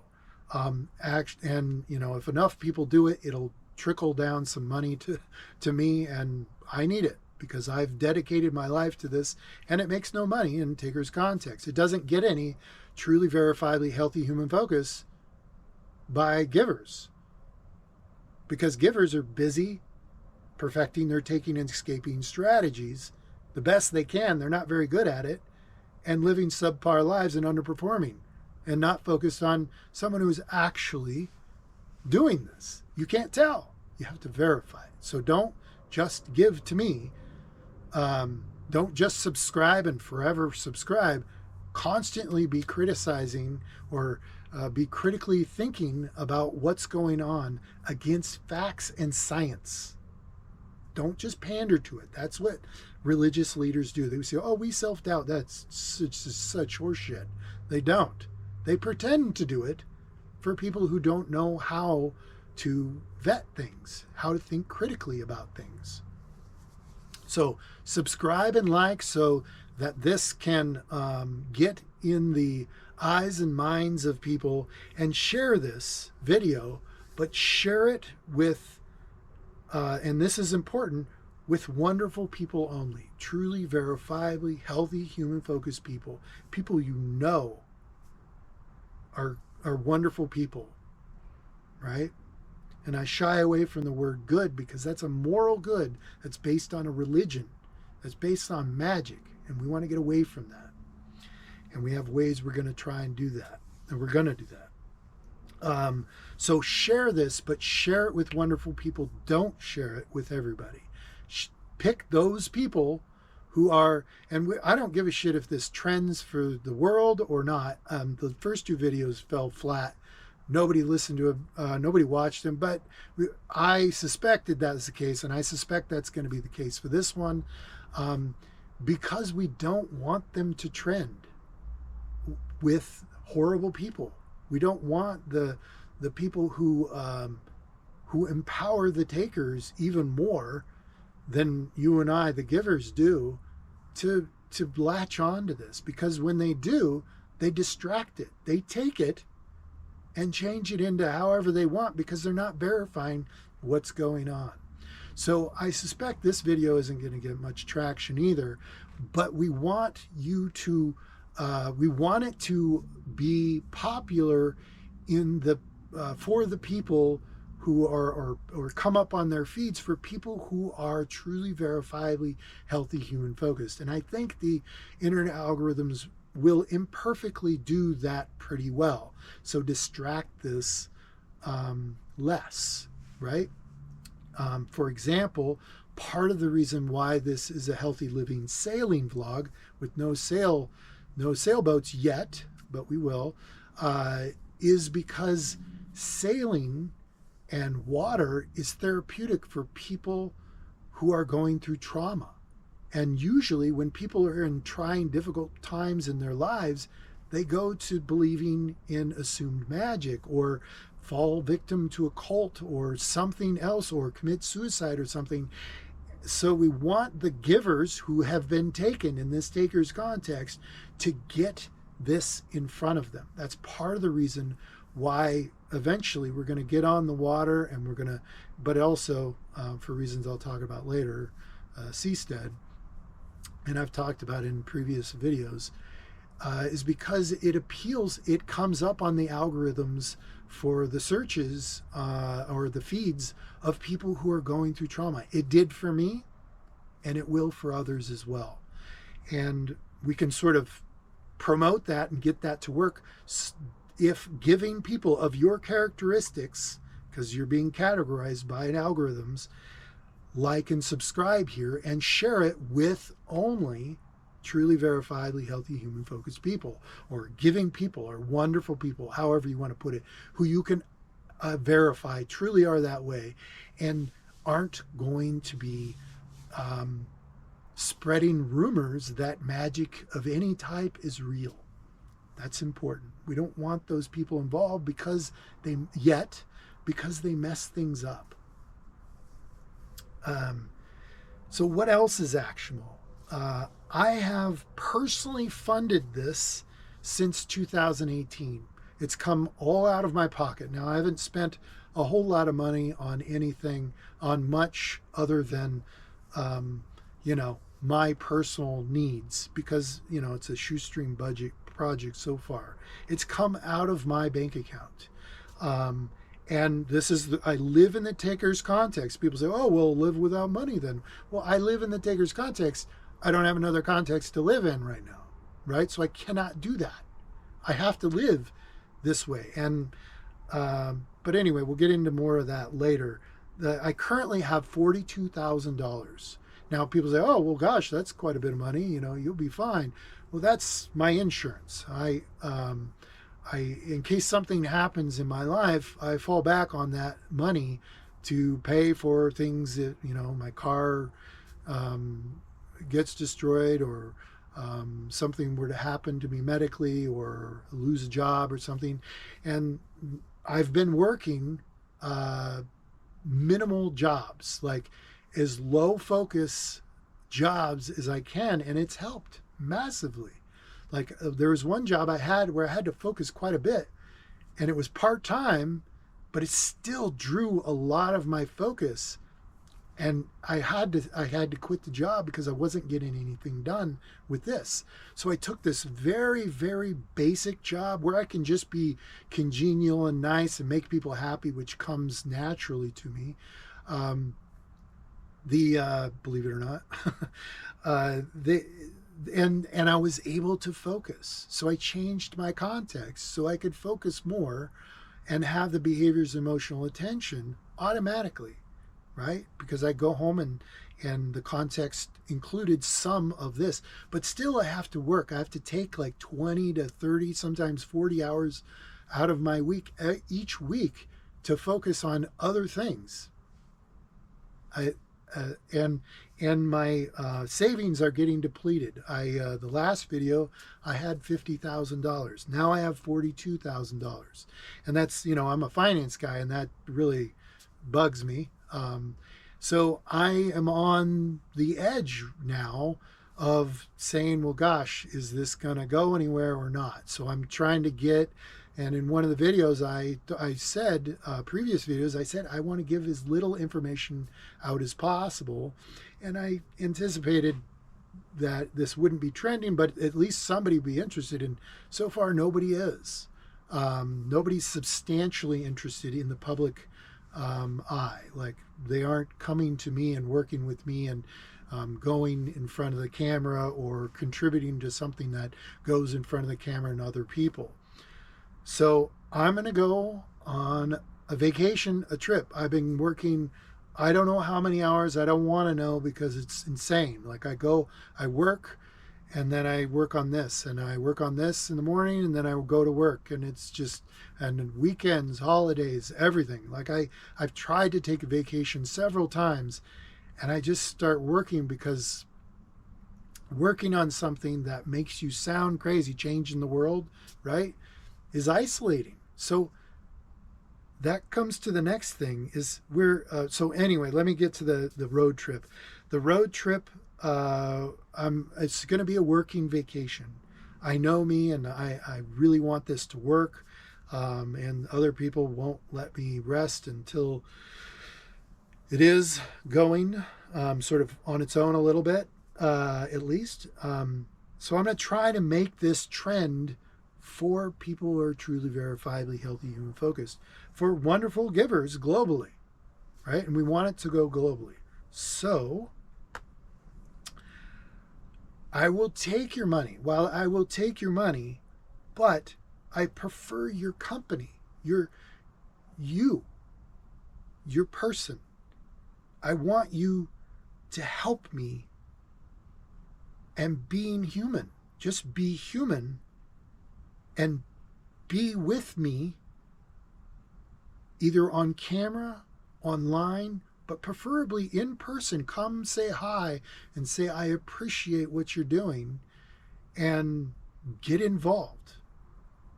Because it's been super difficult. It's been super isolating. It has destroyed everything in my life. And that's kind of a long story that doesn't really have to do with how effective I've been in communicating this or not. But it's been a very, very difficult situation. Arguably necessary. They say it's necessary because I did not have the perspective necessary to do this properly. And they're right. Probably. They're right. But I say that begrudgingly or resist that because it was awful. It was awful. But it was sort of a boot camp for my mind, my brain. Boot camp for, it hardened me in certain ways and softened me up in other ways, and made me open my eyes. I was a hedge fund chief technology officer, chief risk officer at a global macro hedge fund where I was asked to be K1 partner, offered to be K1 partner at a corner window office, top of the building with a view, building algorithms to beat the markets, analyzing risk, building technologies, picking stocks, helping people to pick stocks. And life was easy as long as I showed up for those 8 to 10 hours every day. And I did, day in and day out. But now I'm working on something, and my attitude has changed. I never really was a very good taker. I didn't make a ton of money. I made a lot of money, but not like, I wasn't a millionaire. I was technically a millionaire in net worth, but I wasn't like a multimillionaire or anything like that. And then, anyway, my story is a whole nother project I'm working on. Anyway, it's been super difficult, and I want your feedback. So how you can help is physically come say hi, be a human, interact with me, and in ways that are appropriate for you, however that is for you and me, of course. Be respectful. I want your feedback. Interact with me with feedback. Go to confluenceinfinite.org or make a comment if you can't do that. Like, subscribe. That provides me feedback. I want to hear what you're thinking. I want to hear your perspective, but based on facts. I want you to watch the videos, past, present, and future videos, all of them. Tell me what you think, either via the contact information or the comments. Give to me in kind and watch what happens. If you give to a giver who gives back, verify that I'm a giver, and I'm going to try and show you and verify that and give me feedback on that. If I'm giving in ways that aren't for truly verifiably healthy human focused people, aren't giving to truly verifiably healthy human focused people, let me know. Or if I'm not giving in ways that are benefiting them, or if I'm not giving enough, let me know. Because when you do that, it makes the world better. But if I'm a taker, I take it. So it's important that you don't give to everybody. Don't give more.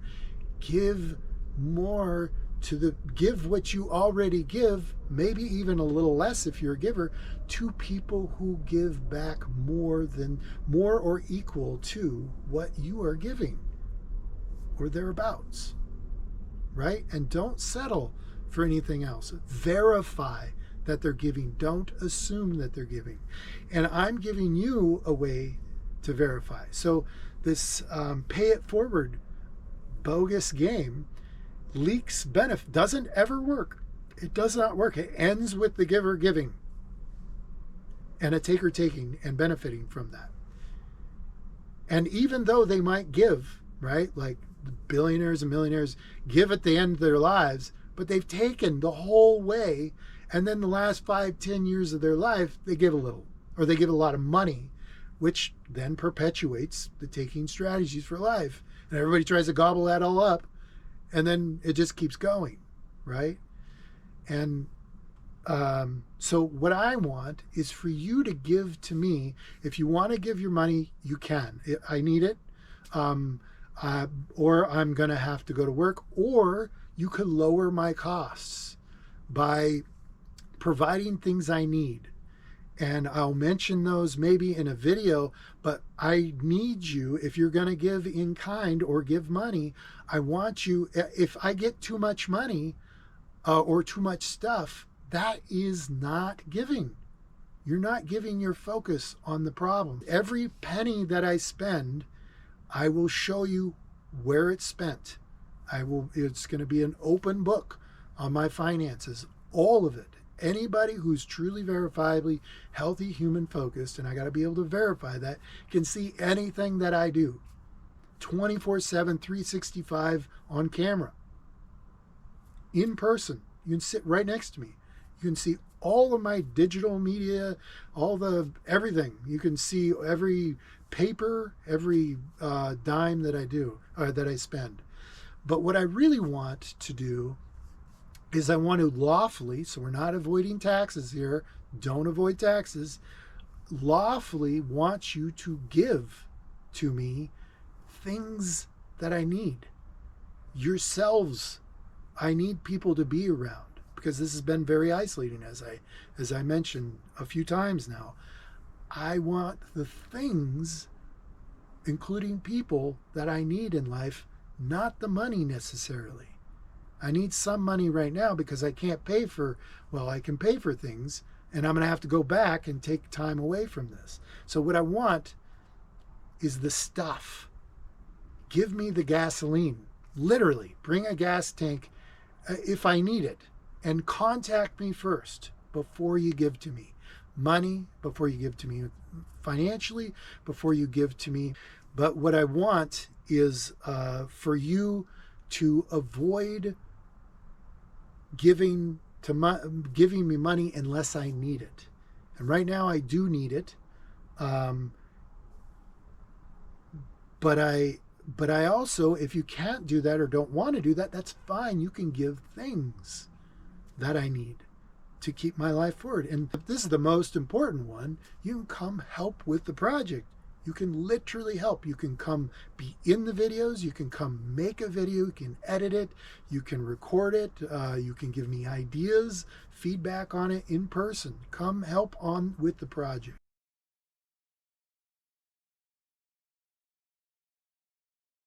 So now let's get to the projects. My personal opinion is that I think this is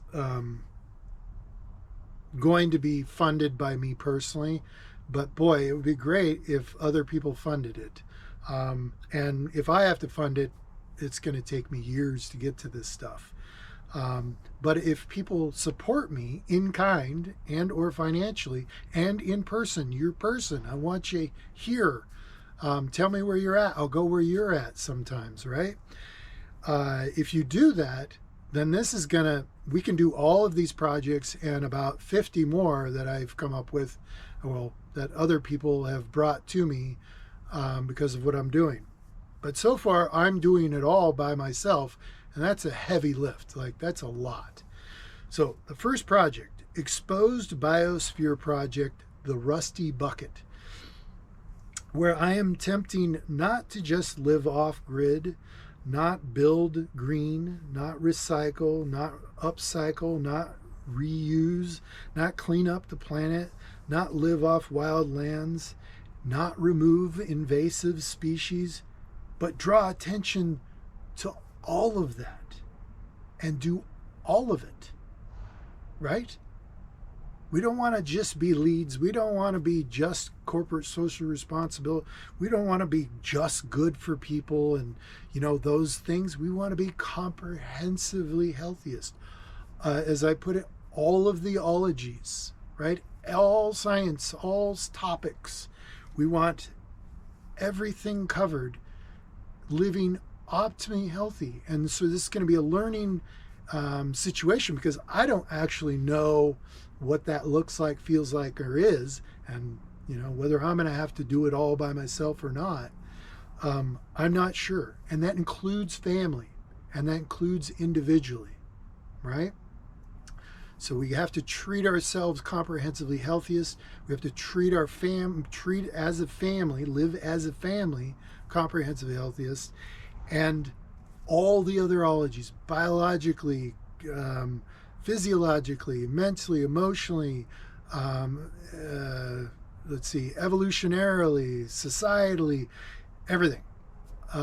We want to live as best as we can. Now, that isn't going to happen overnight, and getting there is going to be edifying. It's going to help us understand not only how to get there, but what it is, like where should we be going. And it's not going to be a perfect process. There's no cookbook answer, because I'm a certain way, so we're going to have to do it to some extent how I want to live and how I see comprehensively healthiest. But I want other people to give input on that, like, hey, have you thought about this? You should do it this way because it's comprehensively healthy because of these reasons. These facts we can verify. So that's how I'm going to try and live. So I'm going to do all that stuff off grid as much as I can, green as much as I can, upcycle, reuse, save the planet, live off wild, try to do some foraging, and yes, some gathering of protein from animals in ways that is best. And in doing that, try to reduce or eradicate invasive species from an area. Like, there's invasive species that you can eat and live off of, plant matter and animal matter. Like, why not do that, right? That seems to be do two things at once. So that's part of what I'm going to do. I'm going to try and do all of that. And the rusty bucket is this old RV that I'm filming this in right now. I have a sheet up and shielding you from the mess. That is me trying to get this thing. I got like less than 3 weeks to get this RV at least emptied, and it's disgusting. It's kind of its own, train wreck attention getter to draw attention to this in a healthy, human focused way. So we're going to try and draw attention to the realities of trying to live comprehensively healthiest, and we're optimally healthy. So given the circumstances and reasonable, there's a blanket of reasonableness there. Like, we're not doing anything unreasonable. Like, it's unreasonable for me to go out and buy an electric motor when I don't have a whole lot of money to live off of, and no serious income coming in. Well, I have some income, but it's ending at the end of February. It is February 9th, 2026 right now. So at the end of February, I don't have any income, and the income I have is super minimal right now because I've been trying to focus on this.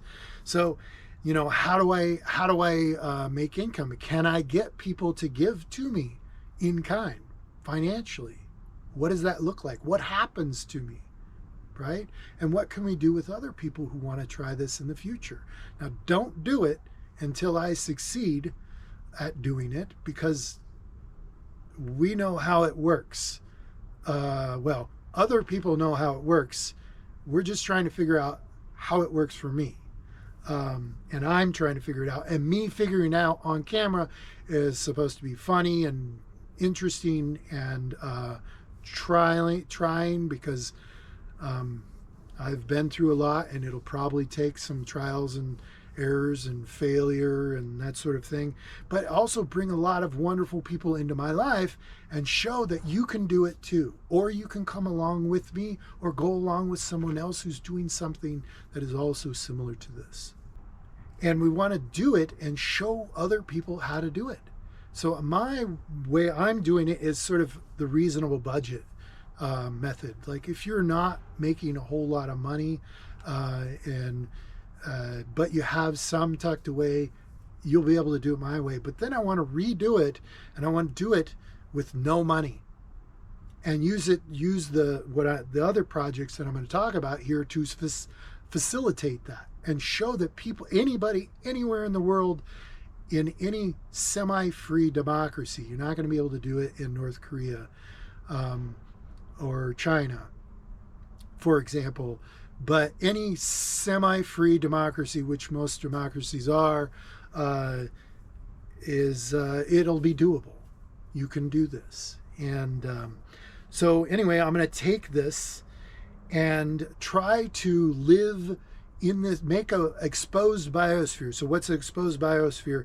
I'm going to take this RV and try and grow food and animal protein of some sort. There's rumors of chickens and ducks and llama. I don't know how that's going to happen on a RV, but so I'm not going to do that. I might have a chicken or two. We'll see. They've teased some ideas out, but I want to see what other people say, and they want me to do that.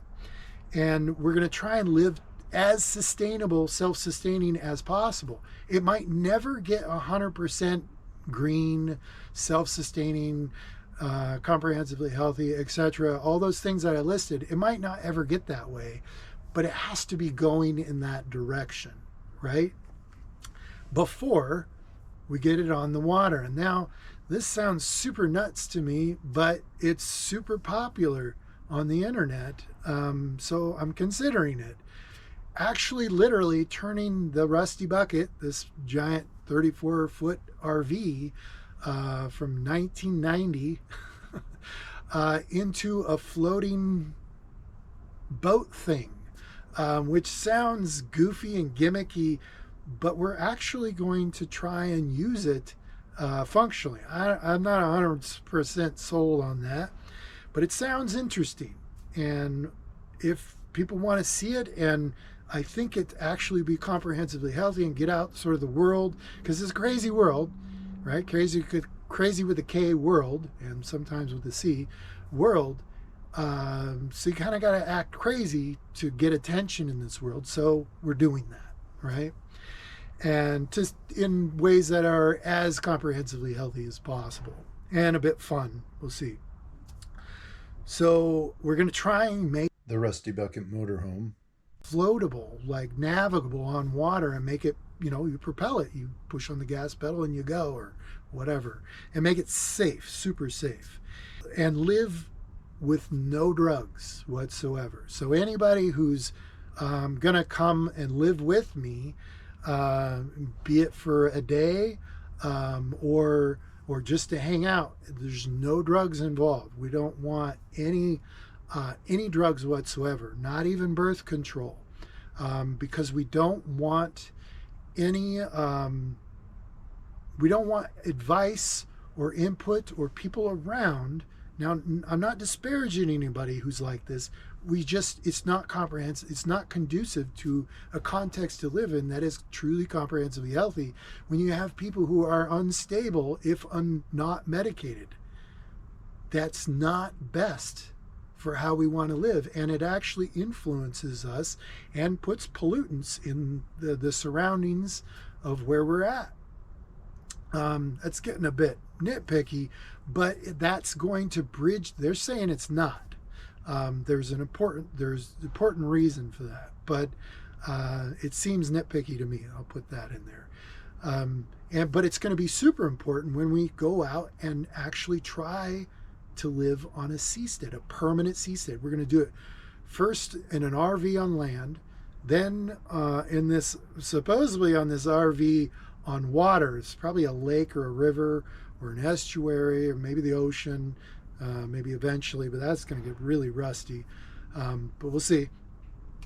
And then I'm supposed to go get a naval architecture degree. I already have an undergraduate degree in public affairs management and then a master's degree in finance focusing on investments and data. So now they want me to go get a naval architecture degree in, where was it? In Australia, which I don't know. Okay. And build this friendly boat or a family friendly social boat where you can get people, multiple boats together and meet people, right? You can be social on your boat because that's a big thing that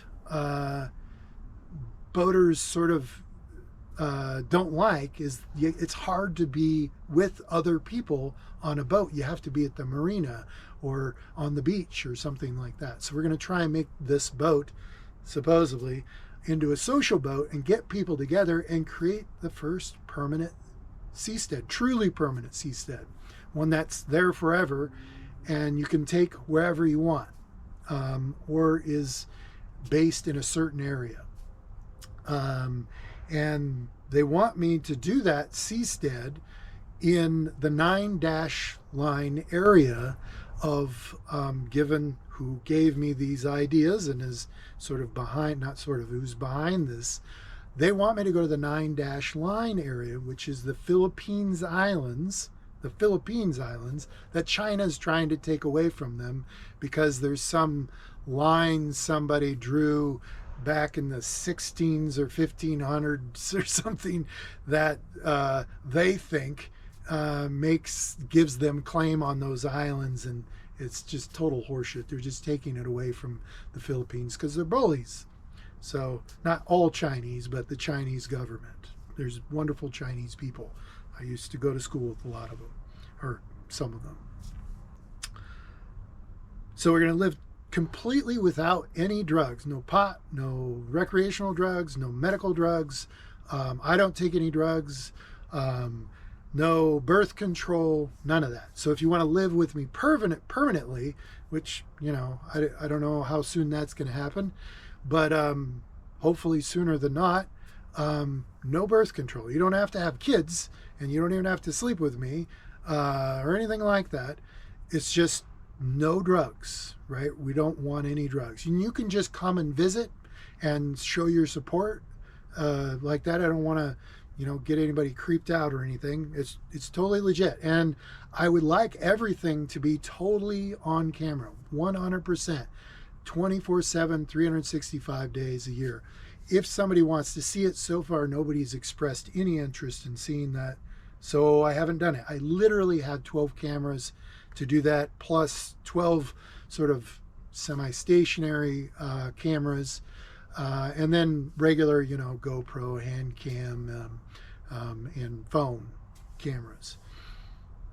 So the idea is then to get a permanent seastead in the 9-line area and have it be a transparent way to live, so everybody's living transparently. Maybe we can blur out your face or obscure your face or something if necessary, but I don't think so. We'll see where it is then.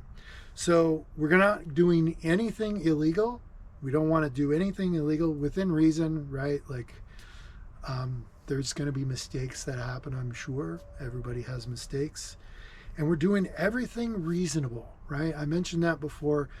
I'm not doing anything crazy. Like, it's pretty crazy, I'll admit, like pretty out there thing to do. But I'm not gonna, you know, people are super idealists, and this is a learning lesson, something we can talk about that help the sort of the left side who are idealists mostly, who think, oh, you can't do that out of principle. Well, it's not reasonable. That's not the context I live in. It doesn't moot the whole point, or it doesn't destroy the whole effort if I'm not 100% compliant with whatever, you know, thing that you have going.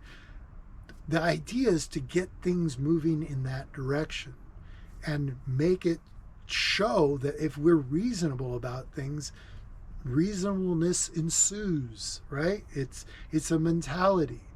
It's the center, left and right center of every political spectrum.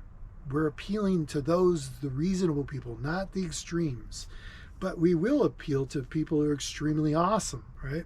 And I'm supposedly one of those people. So we want to ultimately not get away. So we're not escaping, right? When we build a context away from the current context we live in, it's not an escape. If we're going out to prove something and show people that you can actually do this and come back and prove that it does not work in the current context. That's something like what I want to try, or what I've been told is what we should do. We call it within the context and outside of the context. I had it on my website, but I've taken it down. I don't know where it will be at this point, but within the context we live in now, the taker's context, you can only do so much and everything fizzles out. No matter what you do, it fizzles out unless it's taking strategy that's lawful, right? And in a giving context, you can do whatever the heck you want as long as it's lawful, if you have laws that apply to you. And in international waters, there are less laws. Not that we're trying to break any laws. Most laws are fairly reasonable, and I'm a law-abiding person. But you get the point. Like, if you're going to build a way to live, you want as few other laws affecting you ultimately. But we'll abide by whatever applicable law there is. And ultimately, live as ultimately, right? Not right away. You'll see right away it's not going to be great. It's just the opposite. And it shows people like, this is how our way of living treats people trying to do wonderful things. It's difficult. Or maybe a bunch of people will give and make it wonderful. I don't know. I'm not sure. I anticipate it being just me for a long time suffering and trying to get people to pay attention, but we'll see. Ultimately, we want to live as luxury and simple or complex, whatever it is that we finally determine is comprehensively healthiest for us, as if a billionaire or a millionaire wanted to live that way, right? Even though we aren't. And we do it all through our giving nature, truly verifiably healthy human focused. Because I'm an identified, and I'll allow you to give you ways to do that, to identify me, and I've been verified as a truly verifiably healthy human focused person. And I've been told to say this, we're not going to live like rats. We're going to live truly verifiably healthy human focused and not escaping like a rat. We are going out to prove that people who are giving by their nature cannot thrive optimally, right? We might do pretty well. Like I was a millionaire right before 2018. So I was doing pretty well, and I was just dusting off my resume, ready to start my own thing or go somewhere else. And a lot of crazy stuff happened. So you can make it, but as soon as you get up there, making millions of dollars and billions of dollars, there's a target on your back. Or if you look like you're going to, which is another thing that happened to me. We're going to go out and live the best life we can that solves problems before they become problems for the law, for the society, for the military, for the government, for social workers, for medical care. We're going to try to solve those problems imperfectly before they become problems for society, and solve them ourselves. That's the plan. And we're going to live dirty, but in the right way. And I was told to say that. It sounds sketchy to me, but that's the truth. We're going to live dirty, but in the right way. The Rusty Bucket is what I'm going to be traveling in for the road trip that I mentioned, the vacation. I'm going to start out going skiing. I'm going to try and park and hit some big powder days. I'm a downhill alpine resort skier guy. Been skiing forever, and I love skiing and the outdoors. And spring skiing is kind of my thing. I like it. And I'm going to try and wait for some big dump days, some deep powder, and get some first tracks, which I've never done. I've gotten some close to that, but not literal first tracks. We'll see if I'm able to do that. And camp out in the RV and talk to people and practice music. I'm going to be, I'm supposed to practice my guitar, which I'm not very good at, and singing, which I'm not very good at yet, and go out and busk and get out the word that way as well, because all of the 1960s, except without the drugs and alcohol and sex with everybody, you know what I mean? We don't want to cause more problems. We want to live comprehensively healthy and change the world, right? So I don't want to live like a deadbeat, right? I don't want to be a drug addict. I don't want to take drugs. I don't want to be unhealthy. And I don't want to just, white or black power, angry at everybody. I don't want to be angry down with the man or whatever, because they're people in the government doing wonderful work, and they're doing the best they can. And, there's problems there too. So we're trying to take a truly verifiably healthy, human-focused approach to the world that gets people's emotions and gets at people and really resonates. That's wonderful. I want to do that too. I want to support that. In kind, financially, or in person, like actually helping. And music helps with that. It brings people together. And so I'm going to try and do that. And the music also has a message as well, that I'm a singer-songwriter, sort of. They've inspired me, compelled me to do it, which was a childhood dream, but I had never did it. And so now I'm doing it for a good cause too. All right, so the next project is an investment company, the investment company. I don't know what we're going to do. Everything we lawfully can and that is necessary, so truly verifiably healthy, human-focused people can focus, right, within the context we live in now and outside of it, and focus more on what is their desired focus, whatever that is. Embracing wonderful humans, lawfully stopping the not-so-good people from hurting or doing horrible things. We're going to try and do that on the grassroots or the individual, personal, and family levels, so we can eradicate or remove or move away from takers in our group, and show people how we do it, our style of doing it, so that we can live with much more harmony. And that investment company is going to include, so this company, these might be businesses. We might have to do it that way. Some of them definitely. But how it comes together, whether it's nonprofit, whether it's business, whether it's just a group of people coordinating finances and property, I don't know. I don't know what it'll be.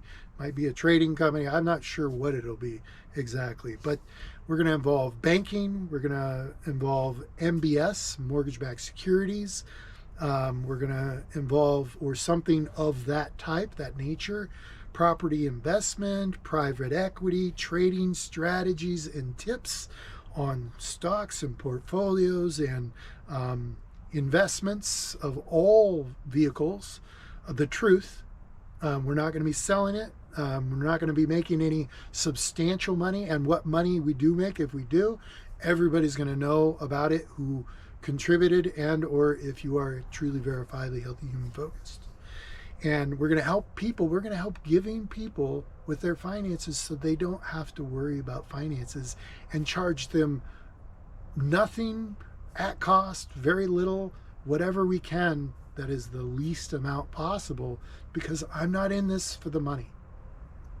Clearly. I think I've said that or implied that a million times. We're going to do something, the full value chain ownership. So whatever I want to do, I want to own the whole, not me personally, but I want what we're doing to encapsulate the whole value chain. So if we're doing MBS, we own the property, we own the houses, and we own the rights to things. We have the mortgages, we have the mortgage-backed securities, and there's insurance. Insurance usually invests in often invests in mortgage-backed securities. And so we want to have all of that stuff, own the whole value chain, the whole way through, and so that we can control it totally and lawfully. We're not going to break any regulatory rules. And I know there's some regulatory issues there, but if things are fully transparent, maybe we can change some regulations, maybe get some waivers on some regulations, or some grants and some favors or whatever. I don't know how it's going to work, but something that allows us to really get at helping people with their finances and their investments. And most people's investments are their home and their mortgage. And we'll do things like charging on a gradient scale, maybe, depending on how truly verifiably healthy, human focused you are, which is a subjective measure. And we're going to and we'll tell people how we are doing that, how we determine that. So we can't ever go public, because we're going to treat people differently, not on the color of their skin, not on their gender, not on other things, but based on how truly verifiably healthy, human focused they are, and what type they are is going to determine how we do things differently. But as long as you're some type of truly verifiably healthy, human focused, we're good with that. So no fees, no jokes, right? This is real. Like, we really want to do this, and the highest level service we possibly can when people need it, and when they don't, hands off, right? Custom treatment. And why? Because we want to show people that even in the taker's context, if you do things with more healthy human focus and you guard against takers in the right way, you can make millions and billions of dollars by being truly verifiably healthy human focused in your taking strategy. But you can also do that out of that, and it's even better. And so we're going to try to shift the focus away from green energy and building sustainably, corporate social responsibility, and all these things have sort of gone, carbon credits and stuff. They were all exciting at first, but then they didn't do anything, right? Kind of like the nonprofit idea that was going to save the world, but then it didn't really do it, right? And the philanthropist who was going to, give all of his money away to these charities, and then it really didn't turn the dial at all. It didn't really do anything. Or when you first burst onto the scene as a social worker and you're going to save the world, or in the medical industry and innovate, and then you hit the real road, and when the rubber met the road, it was like, oh, whoa, this is awful to work in, or there's gridlock, or this problem is bigger than I can handle, right? Well, we're going to show that if you do it the right way, you can make real impact in ways that improve people's lives in and out of the taker's context we live in. And there aren't any guarantees. We're trying to change the world here. We're trying to show examples of how things go, and it's not going to be perfect. Like, there are going to be people who try to undermine. Like, for example, take Costco. That's the one that comes to mind right now. They, I forget the CEO's name. He's famous for instilling a policy of only marking up a certain percentage. That was the demanded percentage by Wall Street for Costco. And I don't even know if they do that now. I'll have to look into that. But at one point, that was it. And he was attacked. People hated him. Why? Because he was he was lowering prices for people, right? Healthy human focus, lower prices. No price would be even healthier, but lowering prices is healthier. As long as it produces, like if you lower prices, but all the money goes to the low price per supplier, and the low price supplier is China or Russia, who is warring against people or preparing to, then, or warring within their own people, or a dictatorship, then that's not healthy. That's not comprehensively healthy, right?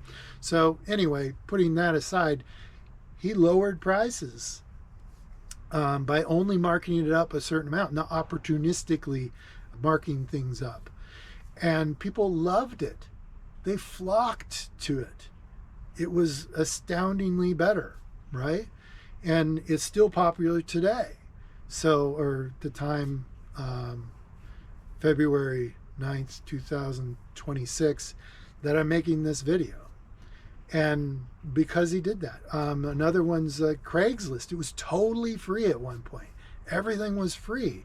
Like, and people were meeting people on the personals and doing all sorts of wonderful things. And those people did very well because of that. So they improved the state of human existence within the taker's context, and they did well. I think the Craigslist guy is a billionaire now, or at least a millionaire. I don't know, and working on other ventures and stuff. Things. I don't know if he's a wonderful person. I don't know if the CEO of, but if your mind is in the right spot, you can do a lot of good for other people. And if you're a giver, that helps even more.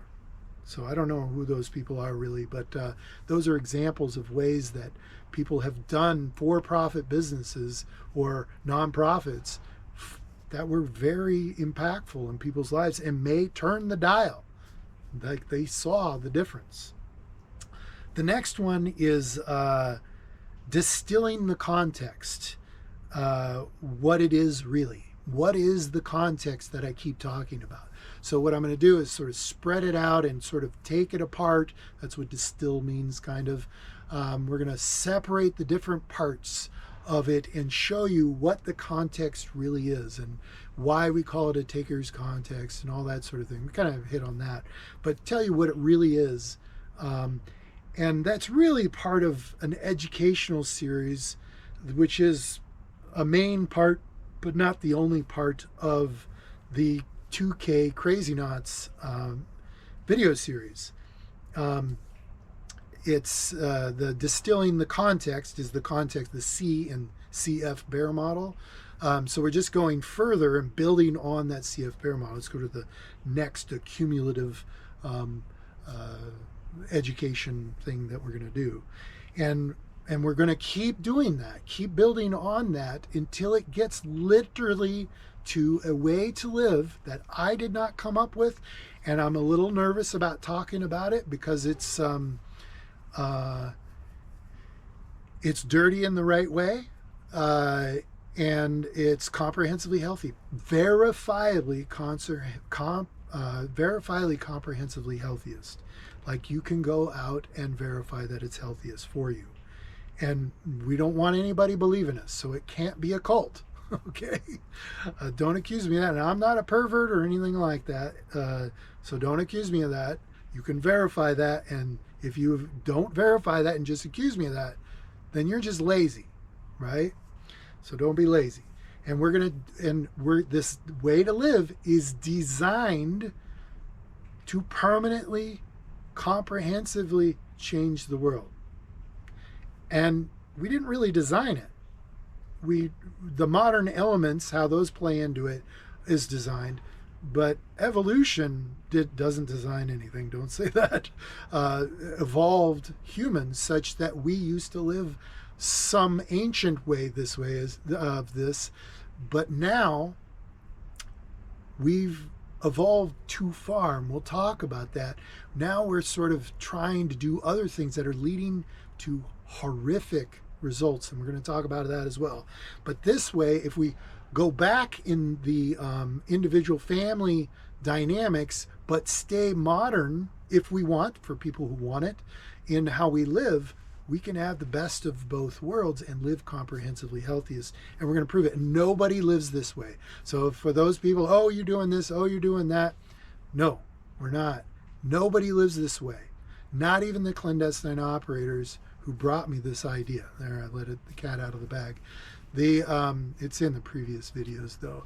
The people who brought me this are clandestine and covert operators who claim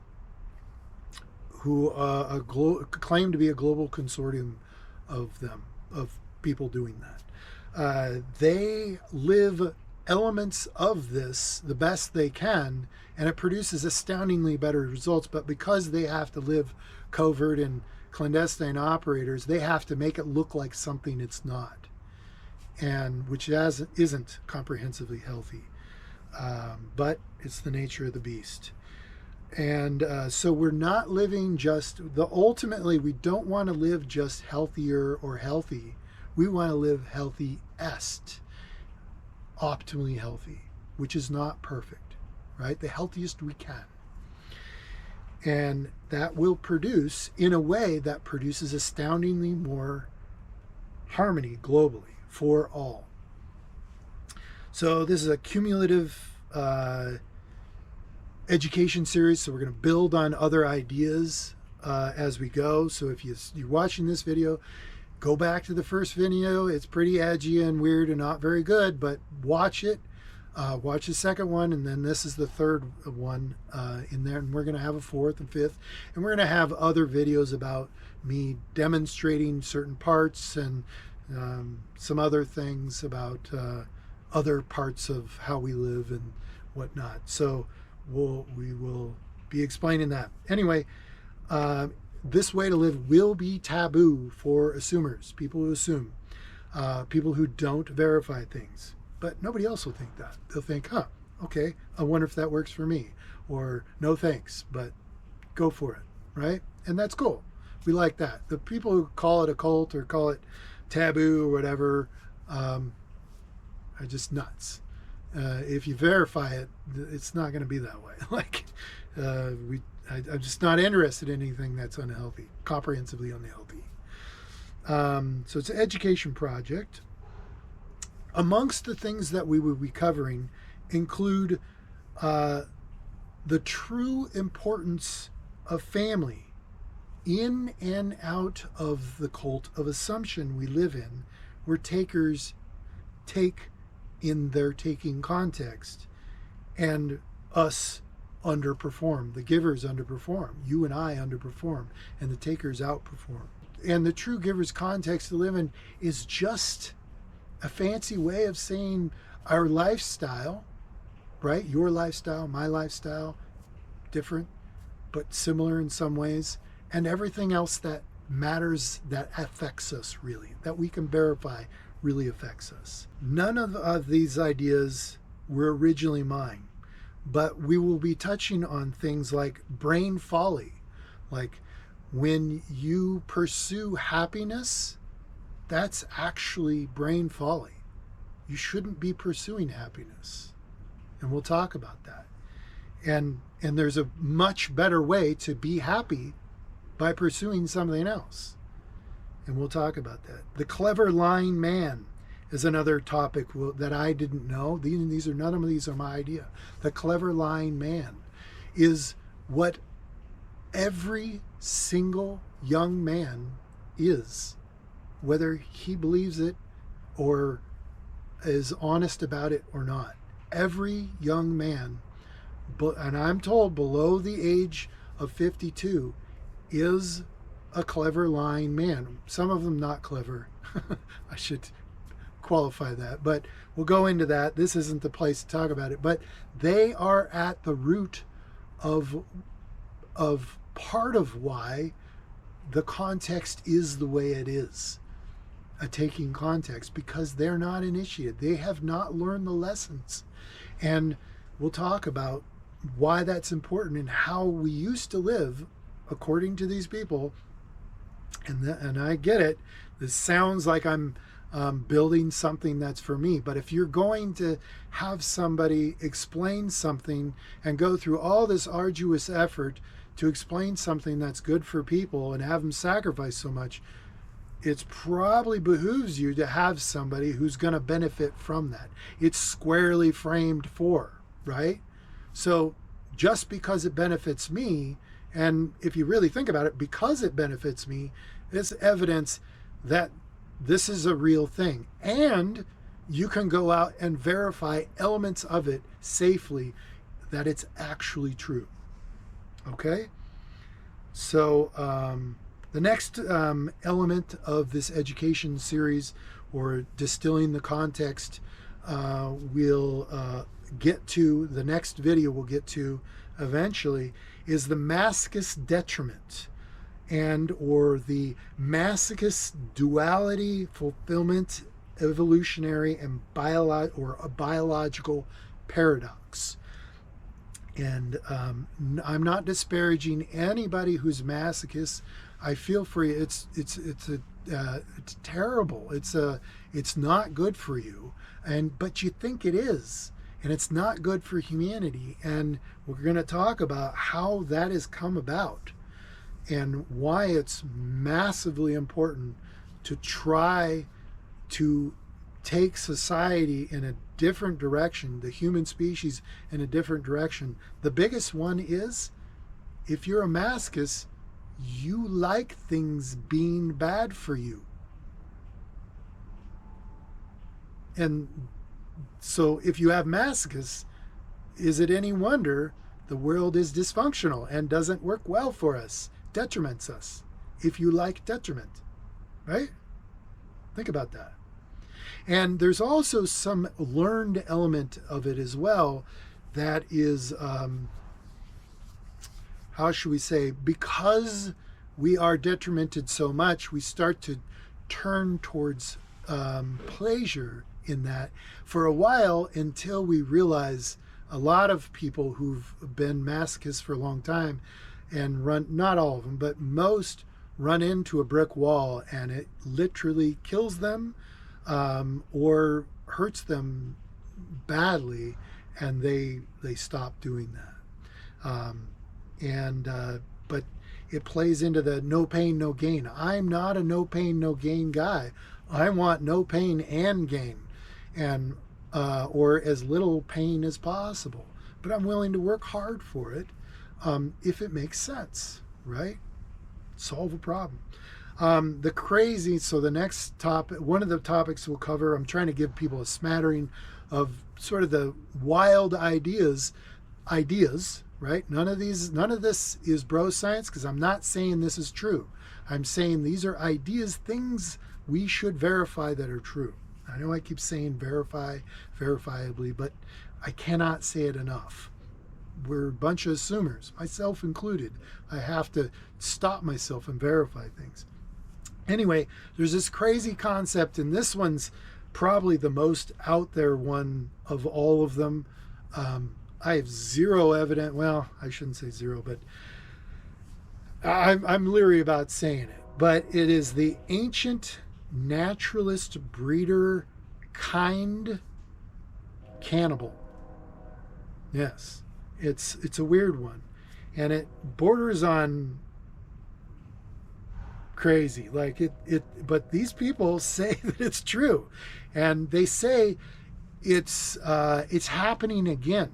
So at one point, there's supposedly these naturalist people that got rid of people because they ate them and used them and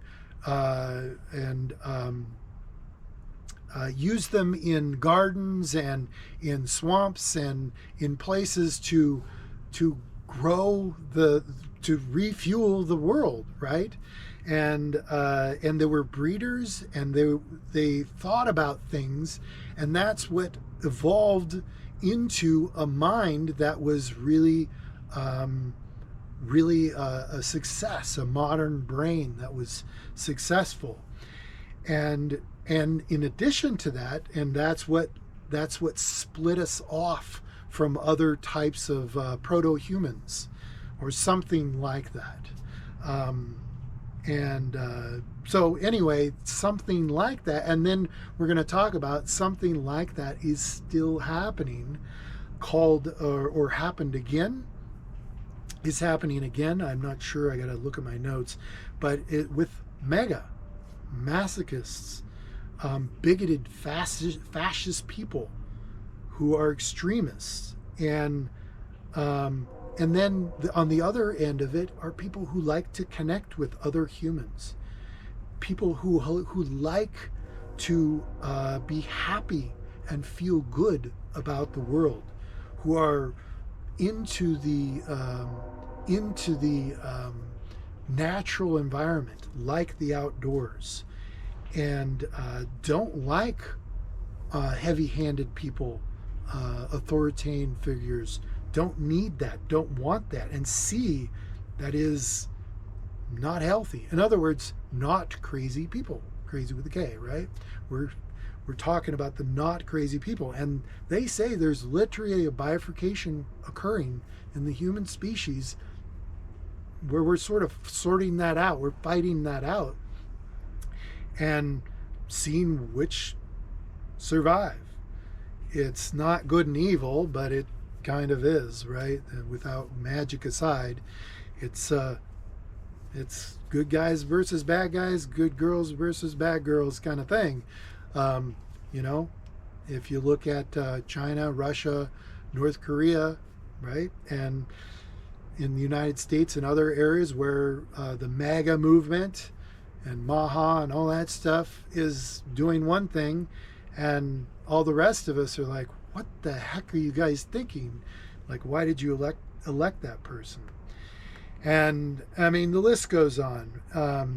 There's a whole bunch of other things. There's this bisexual, determining whether people are bisexual. Irrefutably, you can determine it with tests. We're going to talk about the toxic bridge to, in the educational series, the toxic bridge to the Frankenstein effect. That's sort of the easy to understand one. And then a more sort of technically satisfying name or description of it is the Faustian bridge to systemic implosion, or the Faustian bridge to implosion if we don't all go down with the MAGA movement and what they're all doing to the world globally, right? Not just in America. I recognize that MAGA is Make America Great Again, but the same mentality exists in other countries as well. So I'm kind of glomming that all together globally, and you might be able to see it. And we'll get into that. And then there's another one that I need help with. So if you're a gender expert and you're good at talking about, or just female, and you want to talk about this, and before I get it on video and screw it up, because I'm a man and I will screw it up to some degree, and just even if I say the same words, coming out of a man's mouth is kind of ridiculous if you're going to talk about what women should do if they want to be comprehensively healthy, right? But if I have to do it, I'll do it. I don't want to. I would at least want to say, these women said this was legit and real and useful and the right way to say it, or something like that. Or you can come on the camera with me and we can talk about it together or have a dialogue about it. But essentially, it is a gender mix-up. There's a crisis going on that is both a health and social crisis, and they're describing it as a health crisis and a gender mix-up. And that does have a negative connotation, and I'm not disparaging anybody who's got any gender issues or situation that's non-standard or gay, lesbian. There is no should in the world. If you want to live that way, that is fantastic. I support you in that.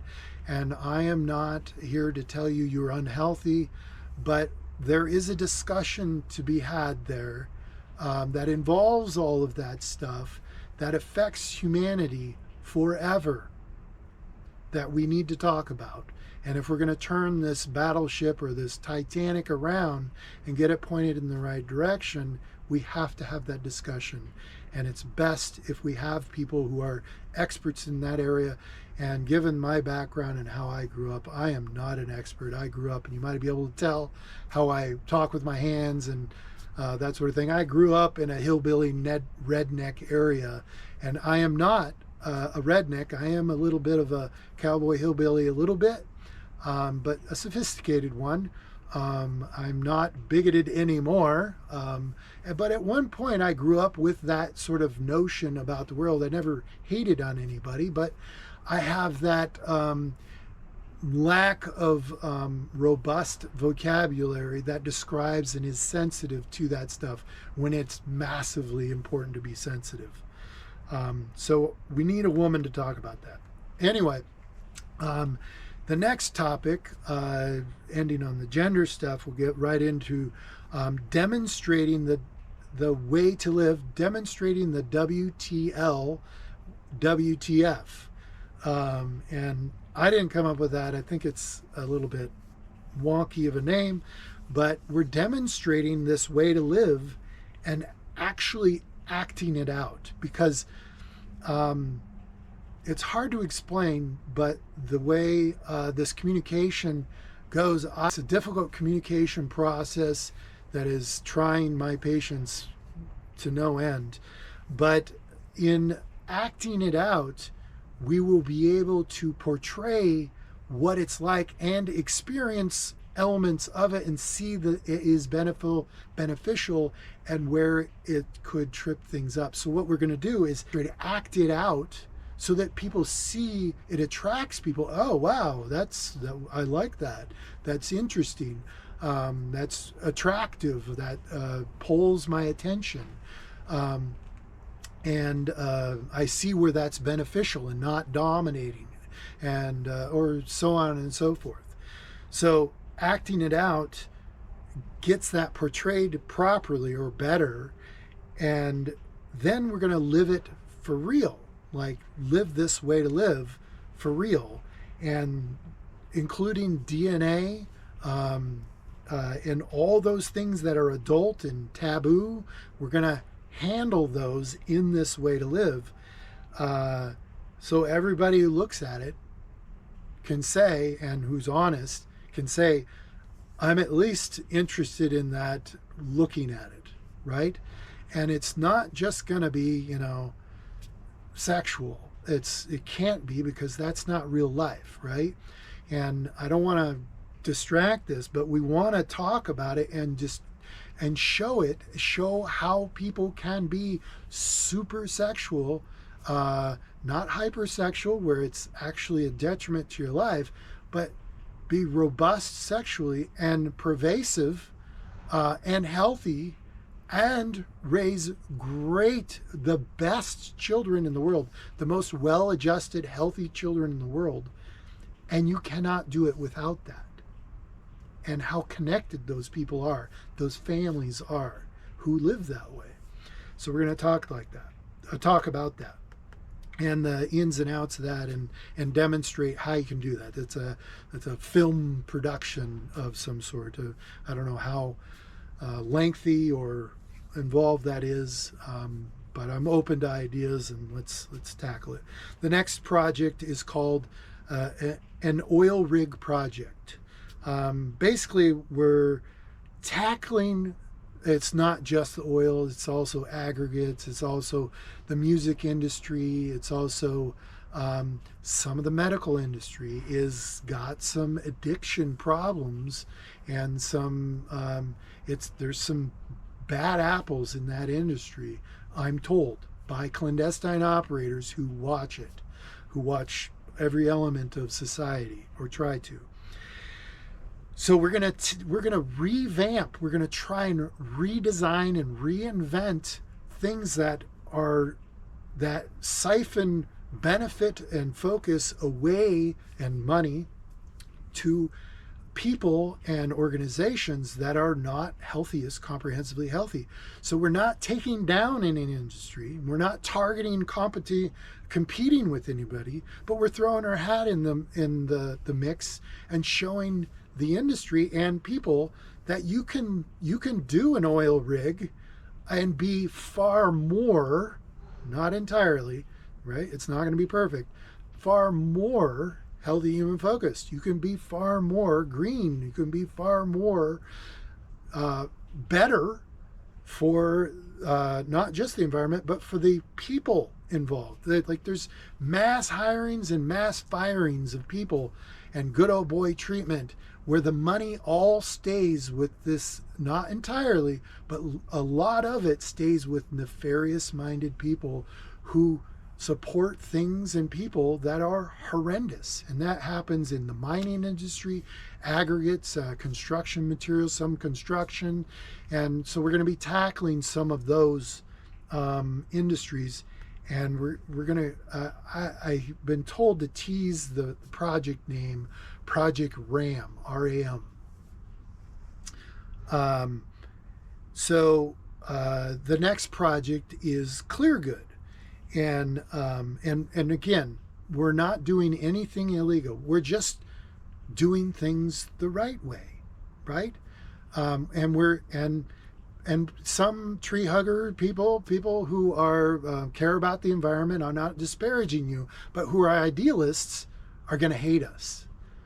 But what we're doing is we're showing that if you're not idealistic and you do things with a healthy human focus, not heart, because that's made up, but a healthy human focus, truly verifiably healthy human focus, you can change the world. You can change the dial, and you can divert a lot of those funds away from other people, right? Just like a lot of people spend money at the local shop instead of the giant chain. Well, you have to buy gas, right? Well, if you're going to buy gas, why not buy it from people refining gas, oil, and in ways that are the best in the industry by far, not the usual suspects. We're talking light years ahead of them, and do it in ways that benefit people's lives, that allow people to work part-time, that allow people to be super safe, and those sort of things, and do more than what the regulations require, and tell people about it and make it public. So the next, let's go on. The next project is Clear Good. Basically, it's a networking website and effort and logistics as well. So we're trying to get people in front of each other. That's what we want, who are of the same truly verifiably healthy human focus. And we don't want an app because, and we're going to build it initially, I'm going to build it initially with the website the way it is. And with very basic technology, so that people don't have to buy another phone because they downloaded our app or I downloaded a bunch of apps, and eventually grow that into a software, well, a website application or system that doesn't require you to buy a new computer every few years or a new phone every year, and doesn't require a better processor, doesn't require more RAM on your phone and that sort of thing. We don't want that. But the main point of that's part of it, right? And we're not going to do it for money, or not that much money. Probably free is how I want to do it, or on a sliding scale based on the truly verifiably healthy human focus that I determine, or we determine. And it's sort of at the core of the PFAX project, where we're focused on people facts, the facts about people. So for example, in dating apps, why do you have to swipe through thousands or hundreds or many profiles that may or may not be targeting who you want and how you want. It's a black box. You hardly know. You put in a few preferences, but because they're doing it for profit, they have to have you subscribe, pay for the service, right? I can't count. I'm single. I can't count how many thousands of hours I've spent swiping. I hate it, and it doesn't help your self-esteem. It doesn't help your time in the day. It's a huge waste, and it puts people who are very different together. Because why? Because they have to keep you on the app. There's a built-in reason to not connect you. We're doing the opposite. We're going to rank the people that you're most qualified or most matched with, that you desire and you match with, right? They desire you, you desire them. It is a match. And we're going to help people flush out what is actually best for you. We're not going to just say, hey, here you go, good luck, right? We might do that sometimes, but for the most truly verifiably healthy human focused people, what I'd like to do is literally help them understand psychologically and emotionally and in their lives, sort of a logistically, like in their lives, is it smart to be dating someone who is also destitute, poor, or also someone who is like-minded you think the way you do? And that's going to expose a lot of things about humanity and the way we are. And there's a way to sort of trade facts so that it's as transparent as possible. And I'm going to offer logistics help. We're going to try and get people physically in front of people. That's the goal. We want truly verifiably healthy human focused people to procreate, not just to go out and have babies or have sex. That's important. We want you to connect. We want you to have sex. We want you to be connecting in ways that are not just sex. We want you to be connecting in ways like project-based stuff. We want you doing things together. We want you interacting with each other so that you want to have sex, so that you want to have children together, so that you want to live in one of these ways that is comprehensively healthy, produces the comprehensively healthiest children and adults someday. I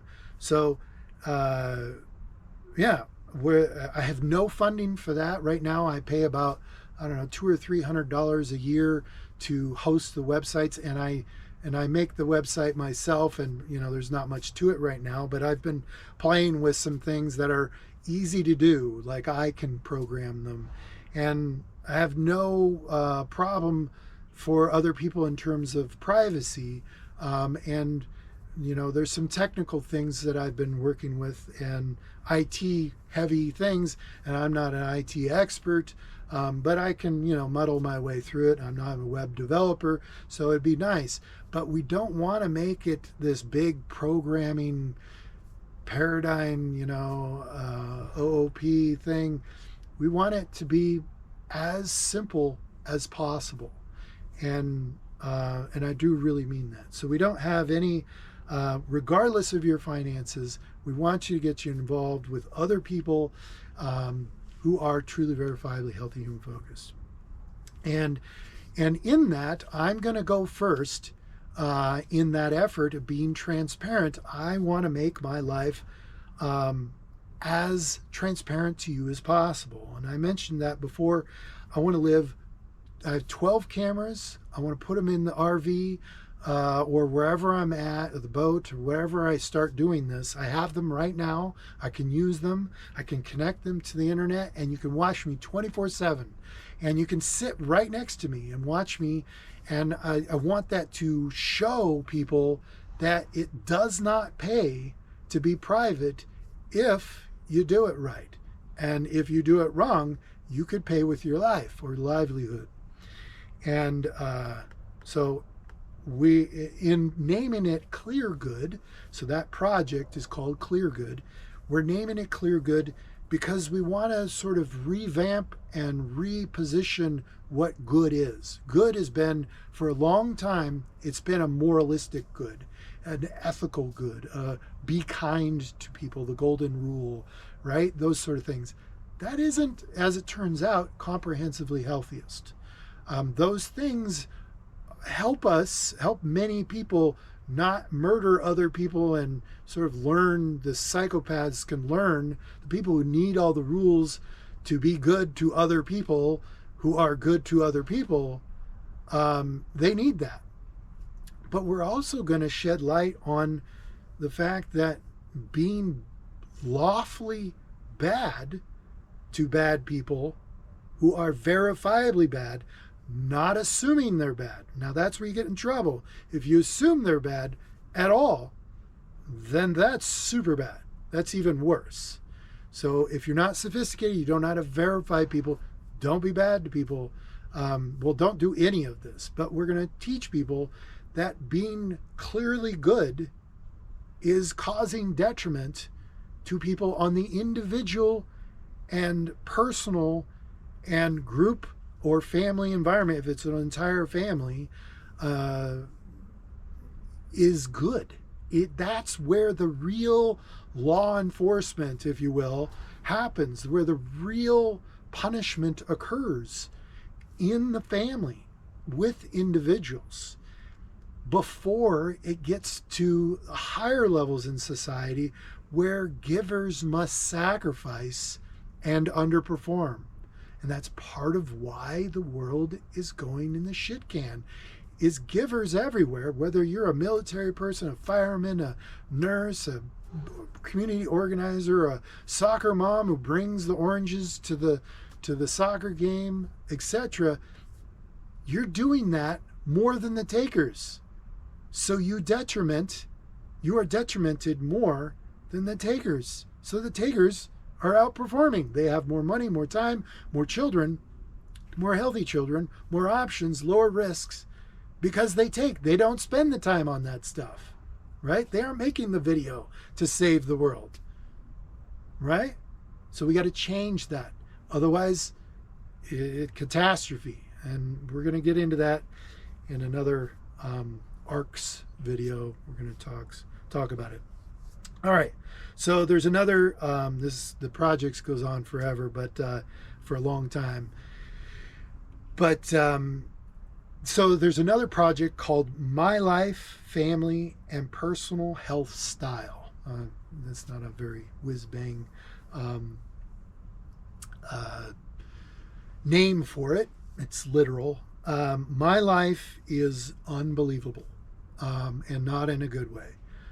It is unbelievable. If I were to tell people about it before establishing myself as a articulate, intelligent, giving person who does nothing truly harmful to anyone who is a wonderful person, you would not believe me. You would not believe what I would say. And it gets cloak and dagger, right? Spy shit. I'm not a spy. I've never been a spy. But that's a complicating statement to make without divulging it. And I plan to talk about it. Watch the other two videos, the previous two videos, for a little color on that so you don't panic. The cloak and dagger bullshit. There's all sorts of it. There's tragedy. There's portrayal. There's mayhem. And it is so crazy when I'm done telling you about it. If you just watch that one video, whenever I do it, get the courage to do it, you'd think I'm mentally ill. You'd think I'm crazy with a K. One of those two. Either mentally ill or doing this for attention, doing this for fame, doing this for money, doing this for authority or whatever. And I'm not. And I'm going to prove that. You can see all of my finances. I don't care. Having to do with YouTube or media, money I get from any part of this. That's anyway. I don't care. I'm going to be an open book with that. Probably to the whole world, but definitely for truly verifiably healthy human focused people who can verify that for sure. And it includes and also part of that, the reason I'm doing that, I want people to help me sleuth my life, and that includes some serious shit. And I'm using swear words here because if you're offended by that, you're not going to want to watch this video or the rest of what I'm going to say. Human trafficking. I don't do things illegal, but what I was exposed to involves possible human trafficking, possible abduction. And I'm inserting possible. Other people who made me aware of the situation told me that it's not possible, it's definite. Human trafficking, abduction, dismembering of humans, not just animals, murder, possibly involving some of the most well-known, famous people in the world. And it's super sad story. The whole thing is just a train wreck. And I am verifiably a great guy, and you can, of some type, like I'm not for everybody, but you can depend on me. If you're a wonderful person, you can depend on me. If you're an awful piece of shit, pedophile or whatever, human trafficker, whatever, no, you're not going to be able to depend on me at all. And that's sort of my personality. That's who I am. And if you don't like that, then, you can turn the video off. But that's what we need more of. Why I am one of the people putting this forward, and part of why my story is so important is I'm proactive, thoughtful, and giving, in that I go out and try to create change. But because of the way the world works, it doesn't treat me well.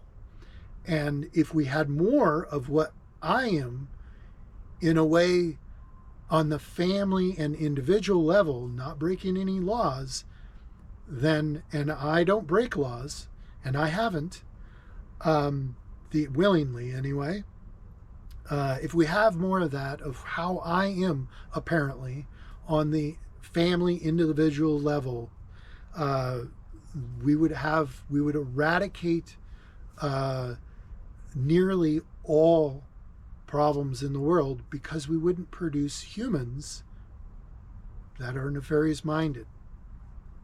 We wouldn't produce narcissists and stuff like that isn't biologically driven. And I'm told also I'm picked because of my genetics. How I am genetically impacts who people become.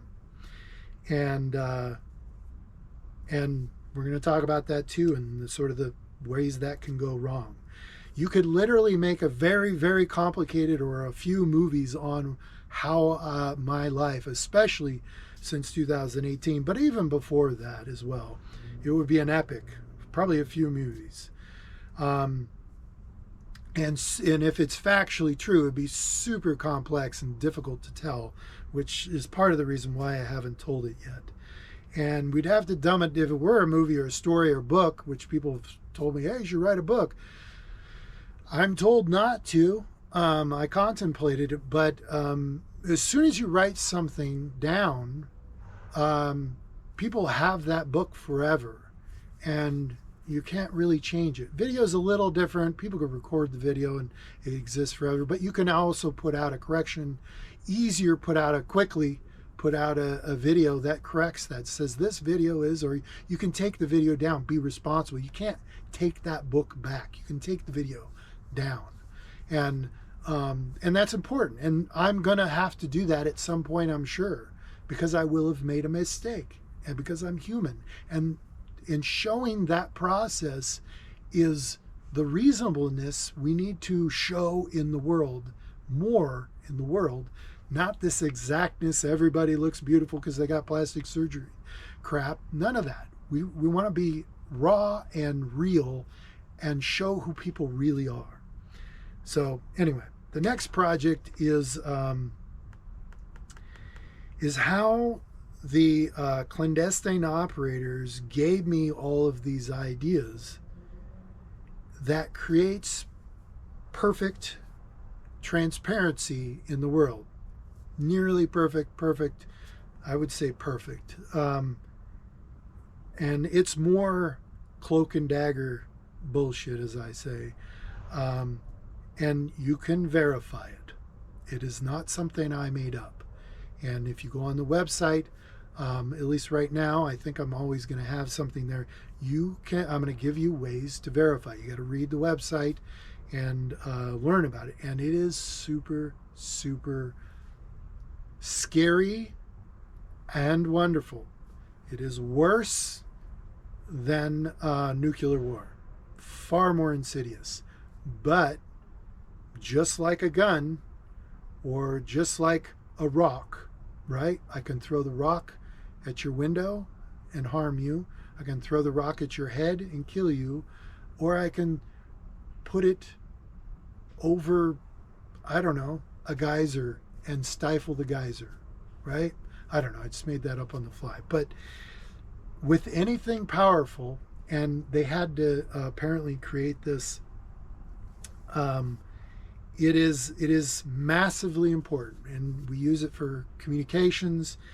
And part of the reason why I'm doing the RV exposed biosphere rusty bucket in the RV thing, and then the sailboats that are constantly moving, we have to have constant movement, or not constant. We don't have to, but it's better for the communications if I have constant movement and other things that sort of clear the mind and things like that we can go into off camera or in a different context, if you will, not on this video.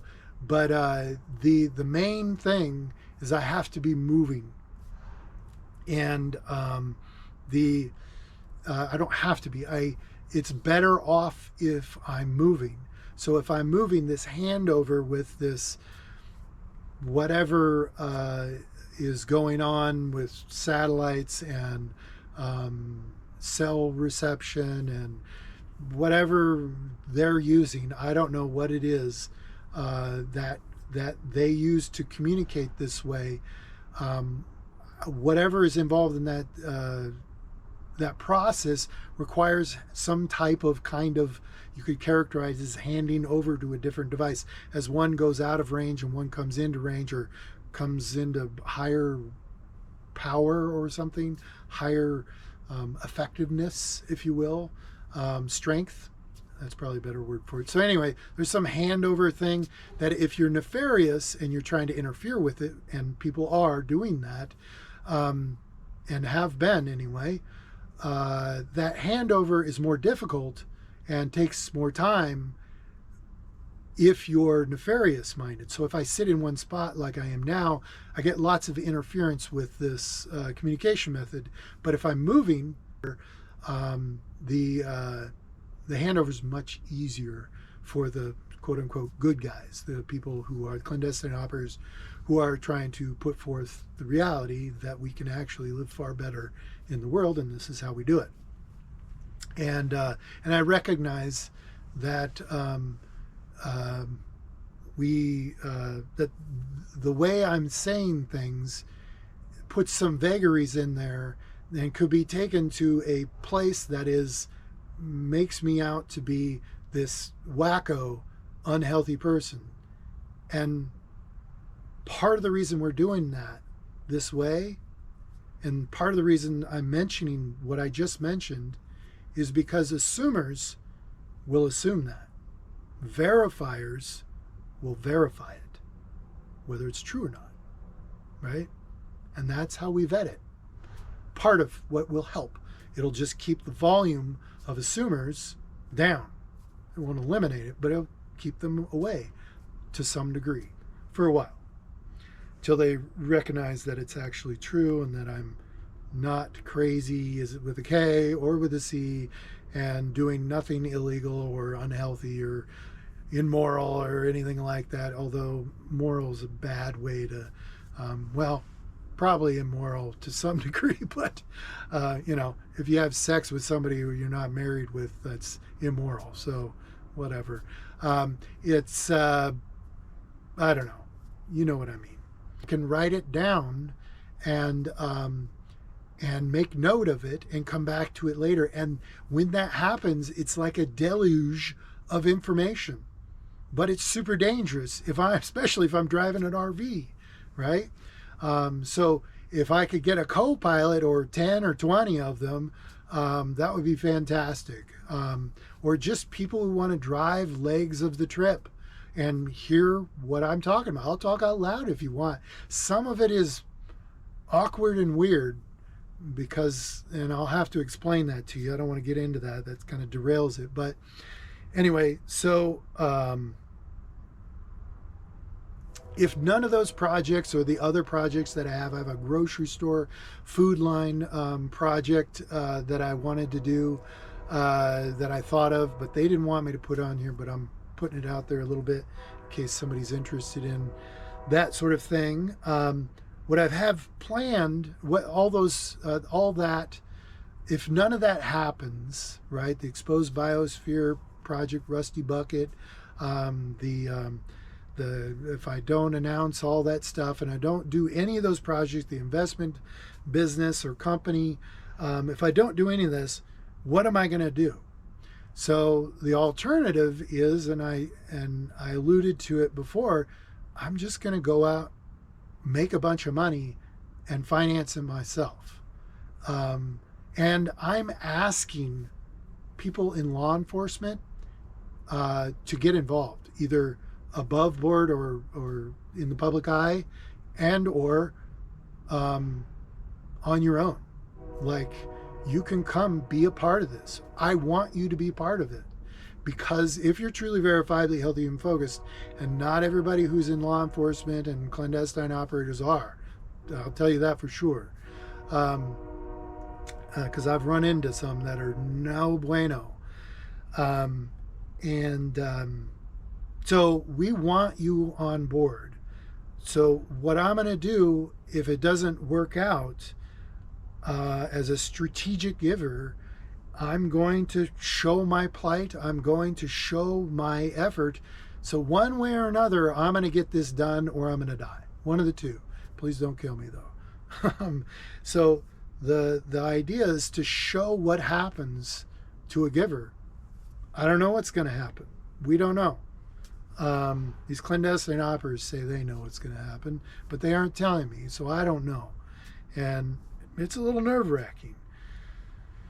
So I think this video is going to fail pretty much the way the others will. I think it's a little more human. It's showing a little more of my chest and a little more, my body, and shows a little more humanness. So I think it's going to resonate with people a little bit more. I think but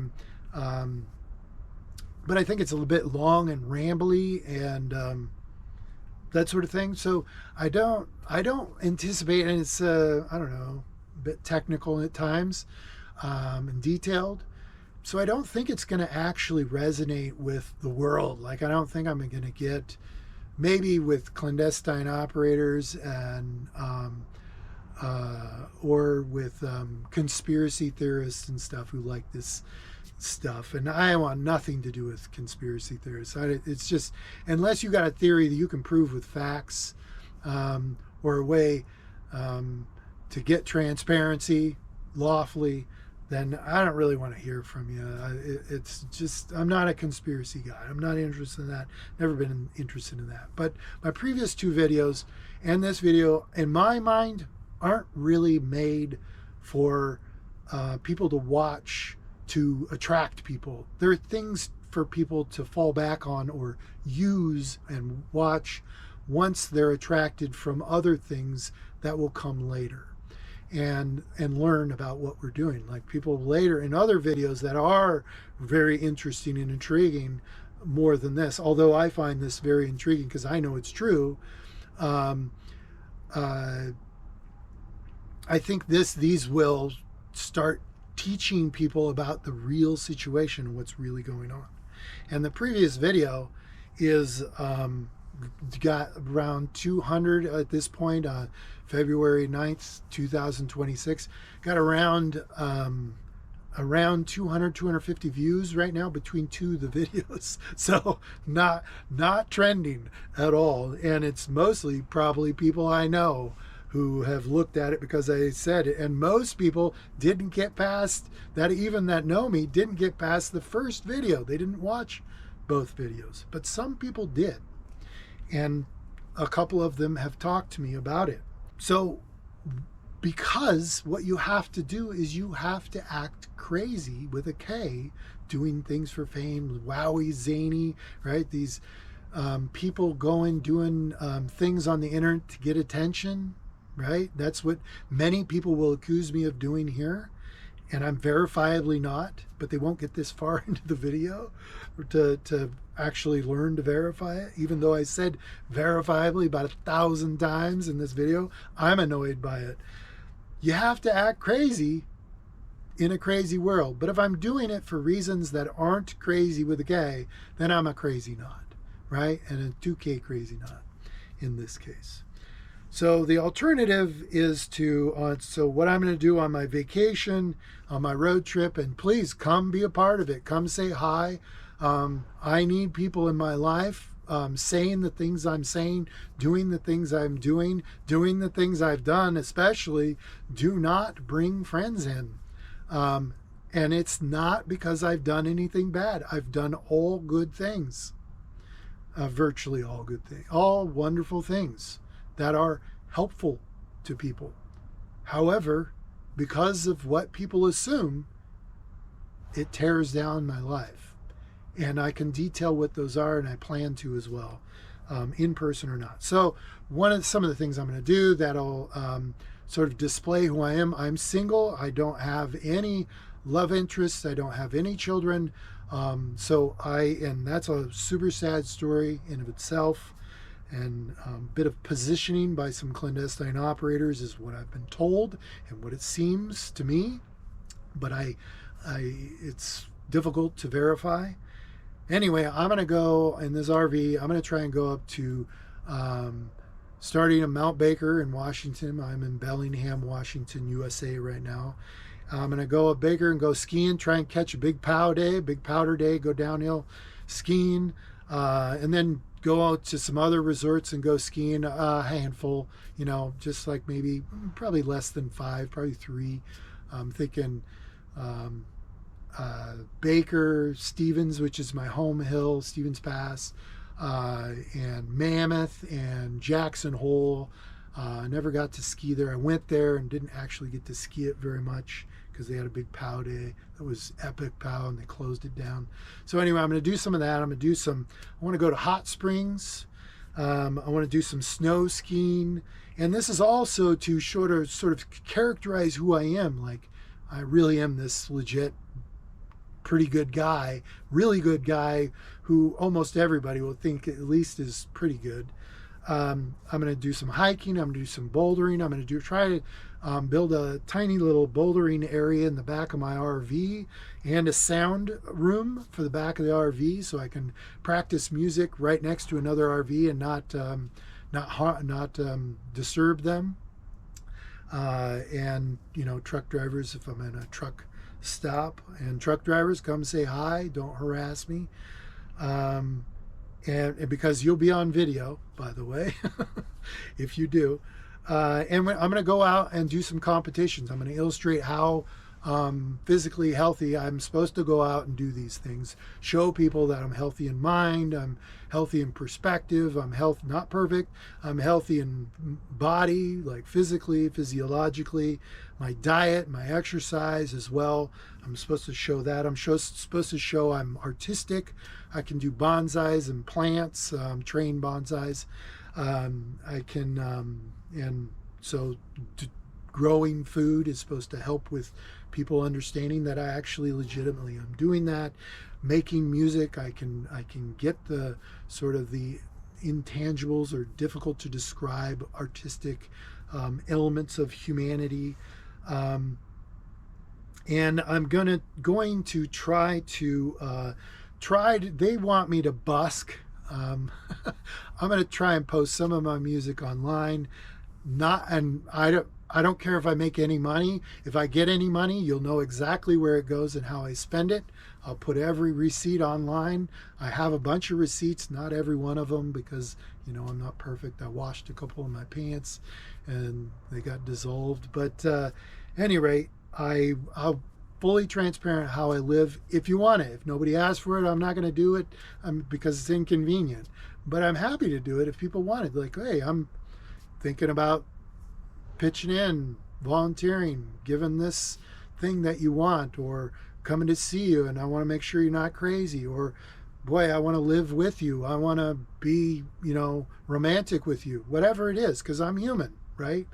And that's an important part of being human. And boy, that's been a rough part of my life since 2018 as well. Not completely devoid of that, but it's largely been sparse, to say the least. And, well, that's not conducive to my type of health. So anyway, I'm going to be exploring the lower 48 and going to places and people, human focused, right? But people don't pay attention to people that much right now, unless they're sort of this crazy with a K people. So I want to go and actually see places and people who have done extraordinary things to make extraordinary gains in the world, or tried, right? I can think of a few of them right now, and talk about them, and talk about what happened to them, and how what really went down, and how they really why they were destroyed, or usually why they didn't live on as well as everybody else. And might go to, they want me to go to Mexico. I'm leery about that because of the law enforcement. But if there's lack of law enforcement down there, and drive an RV and a trailer, I have all my stuff on a trailer. But they want me to go there, and possibly Central America, possibly Puerto Rico, which is an island, which is a whole logistical nightmare. But if you put an RV on the water, like they want me to do, that's not that hard, right? Well, it's pretty hard, but less hard. So anyway, those are the things. We're not trying, so what we're trying to do is bring in the general audience and actively repel.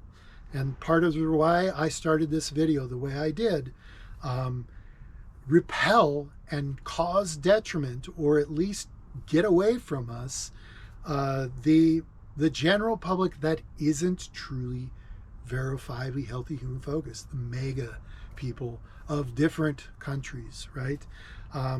People who are on the ultra extremes of the political ends, like the communists and the I don't know, alt-right, people who want no laws at all, chaos. I don't know which end of that is, left or right, but anyway, who support Donald Trump and Putin and those heavy-handed people because they think it's best. I want those people not to watch this. Now, if you're very liberal like me, I'm fairly liberal. I'm center-left, Bernie Sanders liberal, but you don't have to agree with me politically. This is for everybody who's reasonable, right? And if you're conservative, you have some conservative stuff, but you don't believe in magic, then awesome, cool. But that won't include anybody mega. So if you're mega, just turn off the video, unsubscribe, take the like off, whatever you want to do. Just leave us alone, right? As you guys say, to each is his own, but that's not actually true. When you live not truly comprehensively healthy, it hurts the rest of us when you aren't like that. When we have to change how we have to live so that you can do your stuff that's crazy, or not you. If you got this far, you're probably not of that mindset, but those people. And show my plight in trying to get out the word, and whatever that is, and trying to live comprehensively healthy. And we're trying to build work towards a nuclear recovery place. I don't know what you call it, not necessarily a bomb shelter, but a place where you can travel and get away from nuclear disaster if that happens. Partially because if that happens, then we've got something. People are ready to get away and the most truly verifiably healthy human focused people, which is best for the world, and because the rest can pray and be saved, right? I don't know. I'm not keeping it from them. If they want to be reasonable, then we can do that for them as well. But they have to be verifiably, truly verifiably healthy human focused. And but also that the eco-exposed biosphere, which is exposed to the environment as other people, so it's not a real biosphere, but we could make it into a biosphere if it makes sense, is supposed to lead to other things like living self-sufficiently on a seastead, right? If you live on this small space, we can learn to live on sailboats before we live on sailboats, and it's really dangerous on a sailboat, right? We can learn the living part, so living on a sailboat's super easy. Not that we want to live in confined spaces, that's not luxurious, but we can grow it from there, right? We can build the boats that are necessary to have a wonderful life on the water, and then a seastead that's permanent, and that sort of thing. We want to meet the most important thing on this road trip. I'd like to meet truly verifiably healthy human focused people. That's the most important thing. Whether you support me financially, whether you support me in kind, all I want is to talk about and get feedback on what I'm working on. And if that's all that happens, I hope that's not what all happens, but if that's all that happens, that's good enough for right now. Like, I would be satisfied. Now, do I think that's going to happen? No, I don't. I got to be honest. I don't think it's going to happen that way. And if you speak a different language other than English, and I want the other language that you speak to be your native tongue, like that's your first language speakers of other languages. There's an acronym for that. I forget what it is right now. But if you speak Japanese, if you speak Spanish, if you speak Chinese, if you speak Russian, if you speak Ukrainian, if you speak Portuguese, all the languages in the world, if you do, and it's your first language, like that's how you grew up speaking that, and your accent and your knowledge of how words are used and the customs of how they're used, like that would be weird to say that, but it's technically grammatically correct. Like we need that so this can grow globally. And right now we need to translate. We're going to dub it in. So your voice or somebody's voice, we're going to dub it in so that when I talk, it has my language coming out as your language. And somebody else will be saying it, but more or less, my hand movements will be in sync with it, the slides and those things. I think that's most important for the healthy human focused people who don't enjoy always reading a whole bunch of closed captioning. I'm going to try and live the best I can, comprehensively healthiest I can. It's going to be reasonable at first. At first, I'm just going to try and figure out how to live out of an RV. I've dabbled a little bit in that. These clandestine operators have me do that for a while out of a travel trailer that I borrowed from a family member. That didn't go very well. So I'm hoping, and I learned a lesson there, and that's kind of how these things go. I learned that space was too small for me, and maybe a 34-foot janky RV might be better.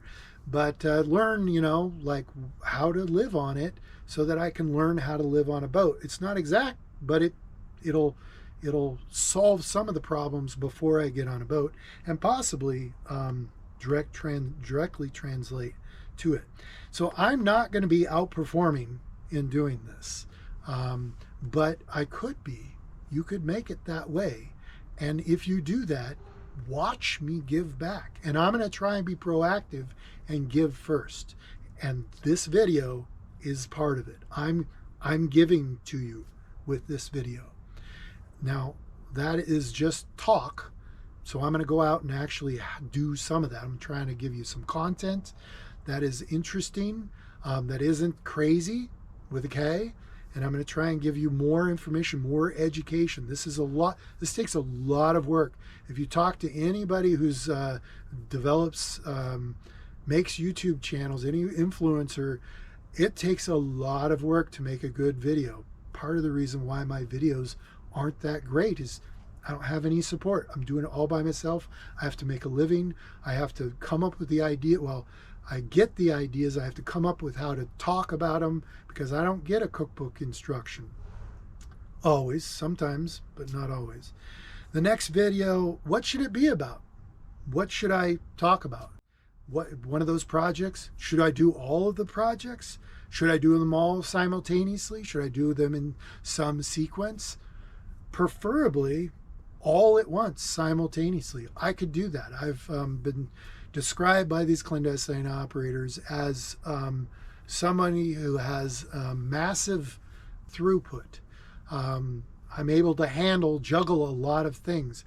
However, it's not in the usual way. So I make a good sort of CEO type person who can do a lot of different things. And I need your help. And I need your help now. If it's just a phone call to say, hey, that's the least helpful, but it is helpful. I have one person right now who every time I text this person, she has a positive remark, which is something that I need. She doesn't sugarcoat it, and that's been massively, that's been somewhat helpful. It's gotten me in front of the camera again, trying to make this video. What I need is actual people helping me with the presentations, helping me with the language that I use, helping me with logistics, driving the RV so that handover when I'm in the RV can happen and I can write things down without getting in a car accident. Anyway, come help. Come be my co-pilot. You can just be a friend and drive the RV for me, or you can cook a meal, or you can help with the RV remodel. You plop $5 or $5 million down and help me out. Whatever it is. I need help. I need support. I need humans. I'm a human person. I need human interaction, and you don't, and I need it now, and it doesn't have to be money, right? Everybody says, oh, be my Patreon or whatever. I don't even have Patreons. I can do that if we need to, but they take so much money. It's sort of ridiculous. Like, it just doesn't make sense to be a Patreon, to be, on these other websites that I'm contemplating as part of the website, ClearGood website thing, and the investment company building some sort of payment transfer system that just routes money to my bank account and people can see it transparent and see whatever happens, and people who don't want it to, because there's famous people out there who desperately want to support something like this but cannot do it publicly because it would ruin their career or their lives, or detriment them in some other way, but would love to contribute. And they have a lot of money and a lot of sway on the world, and they could help in ways that don't sort of say, yeah, they're doing that. This person is helping, so we can have money that comes in that isn't labeled with somebody's name. And you can throw your arms up in the air about that, and sometimes that isn't best, but we got to get, this is a realist thing. This is the real world. This isn't some fantasy where we're just gonna stand on our this is like war, but without the violence, right? We just got to get it done. And, well, you got to be pragmatic about that. If somebody doesn't want to tell me where the money's coming from, that's fine by me. You could be anonymous, an anonymous giver. So ideally, I would have about 20 people involved and just gunning, yes, I want to live this way. I want to hear about it.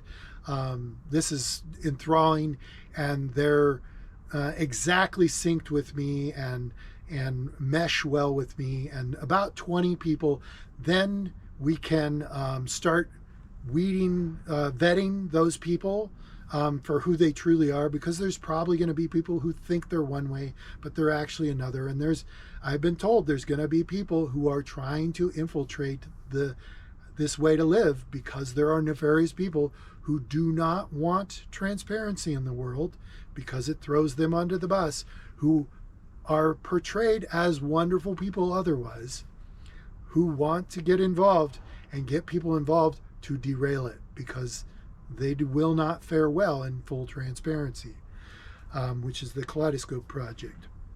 So to get this way to go, we get 20 people who at least, well, let me back up, 20 people at least want to act out exactly this way to live, exactly the way I portray it. And you'll know ahead of time. I'm not gonna surprise you with anything. I don't want to talk about it online until it's like ready to go. And I'd rather just portray it. But if you contact me, I'll describe it to you in detail. And ideally, these 20 people would mesh well with me, and we'd seamlessly say, yeah. And some of those would say, yeah, that's for me. And some would say, yeah, I'm not ready for that, or something like that.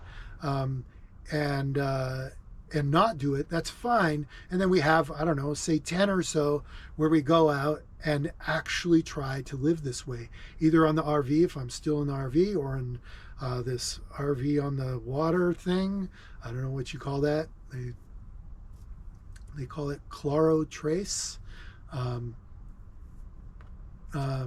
Clear, and 3 Trimaran. Anyway, or on a sailboat that I help build because they want me to go to naval architecture.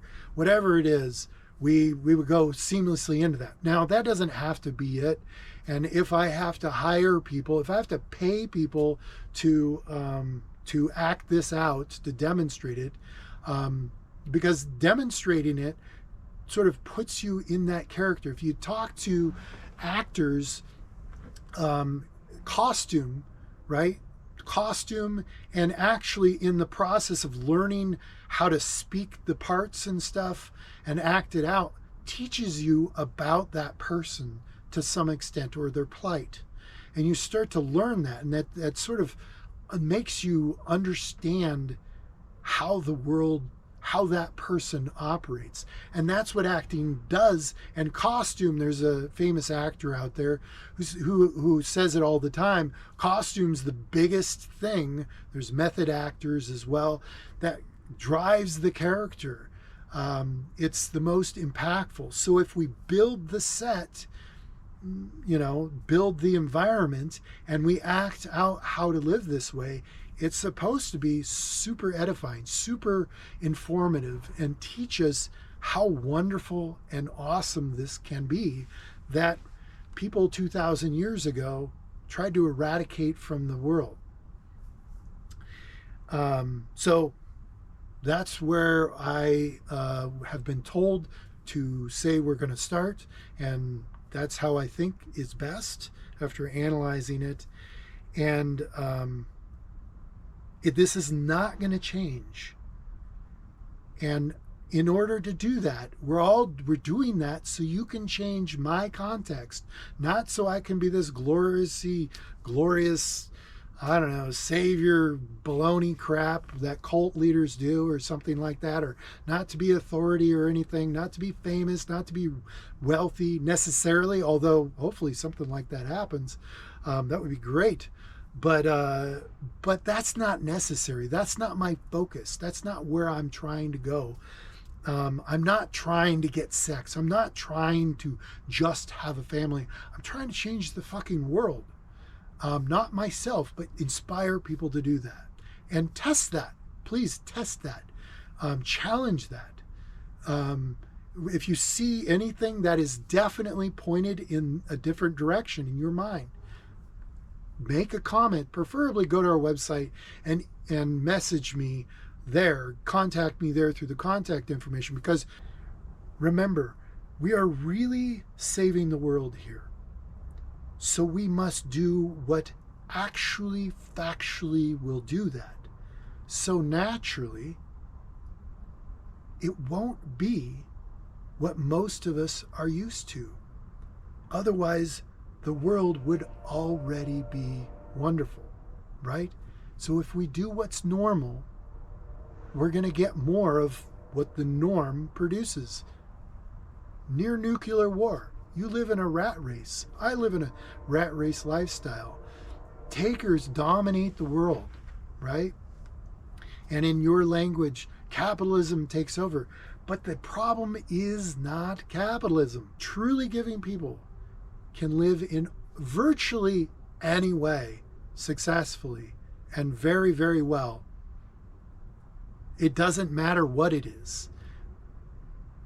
And that is true, including the way we're going to do it, except the way we're going to do it inspires people to live truly verifiably healthy, human focused, and inspires people to move away and detriment people who do not want to live that way.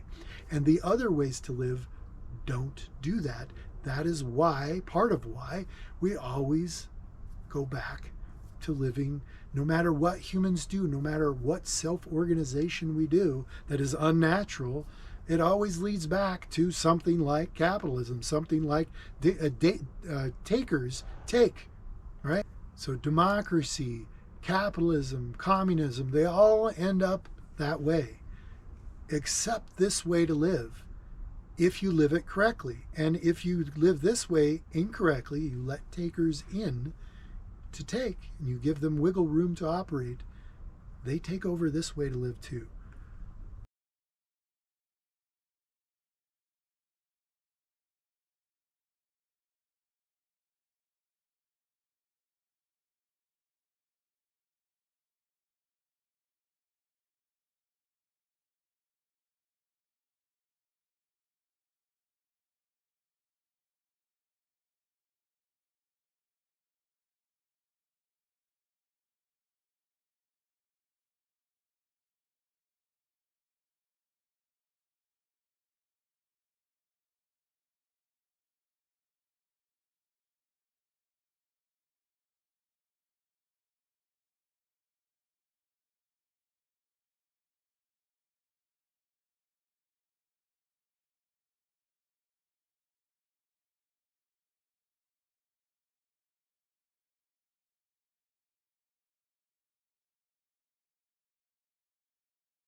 We're saving the world here.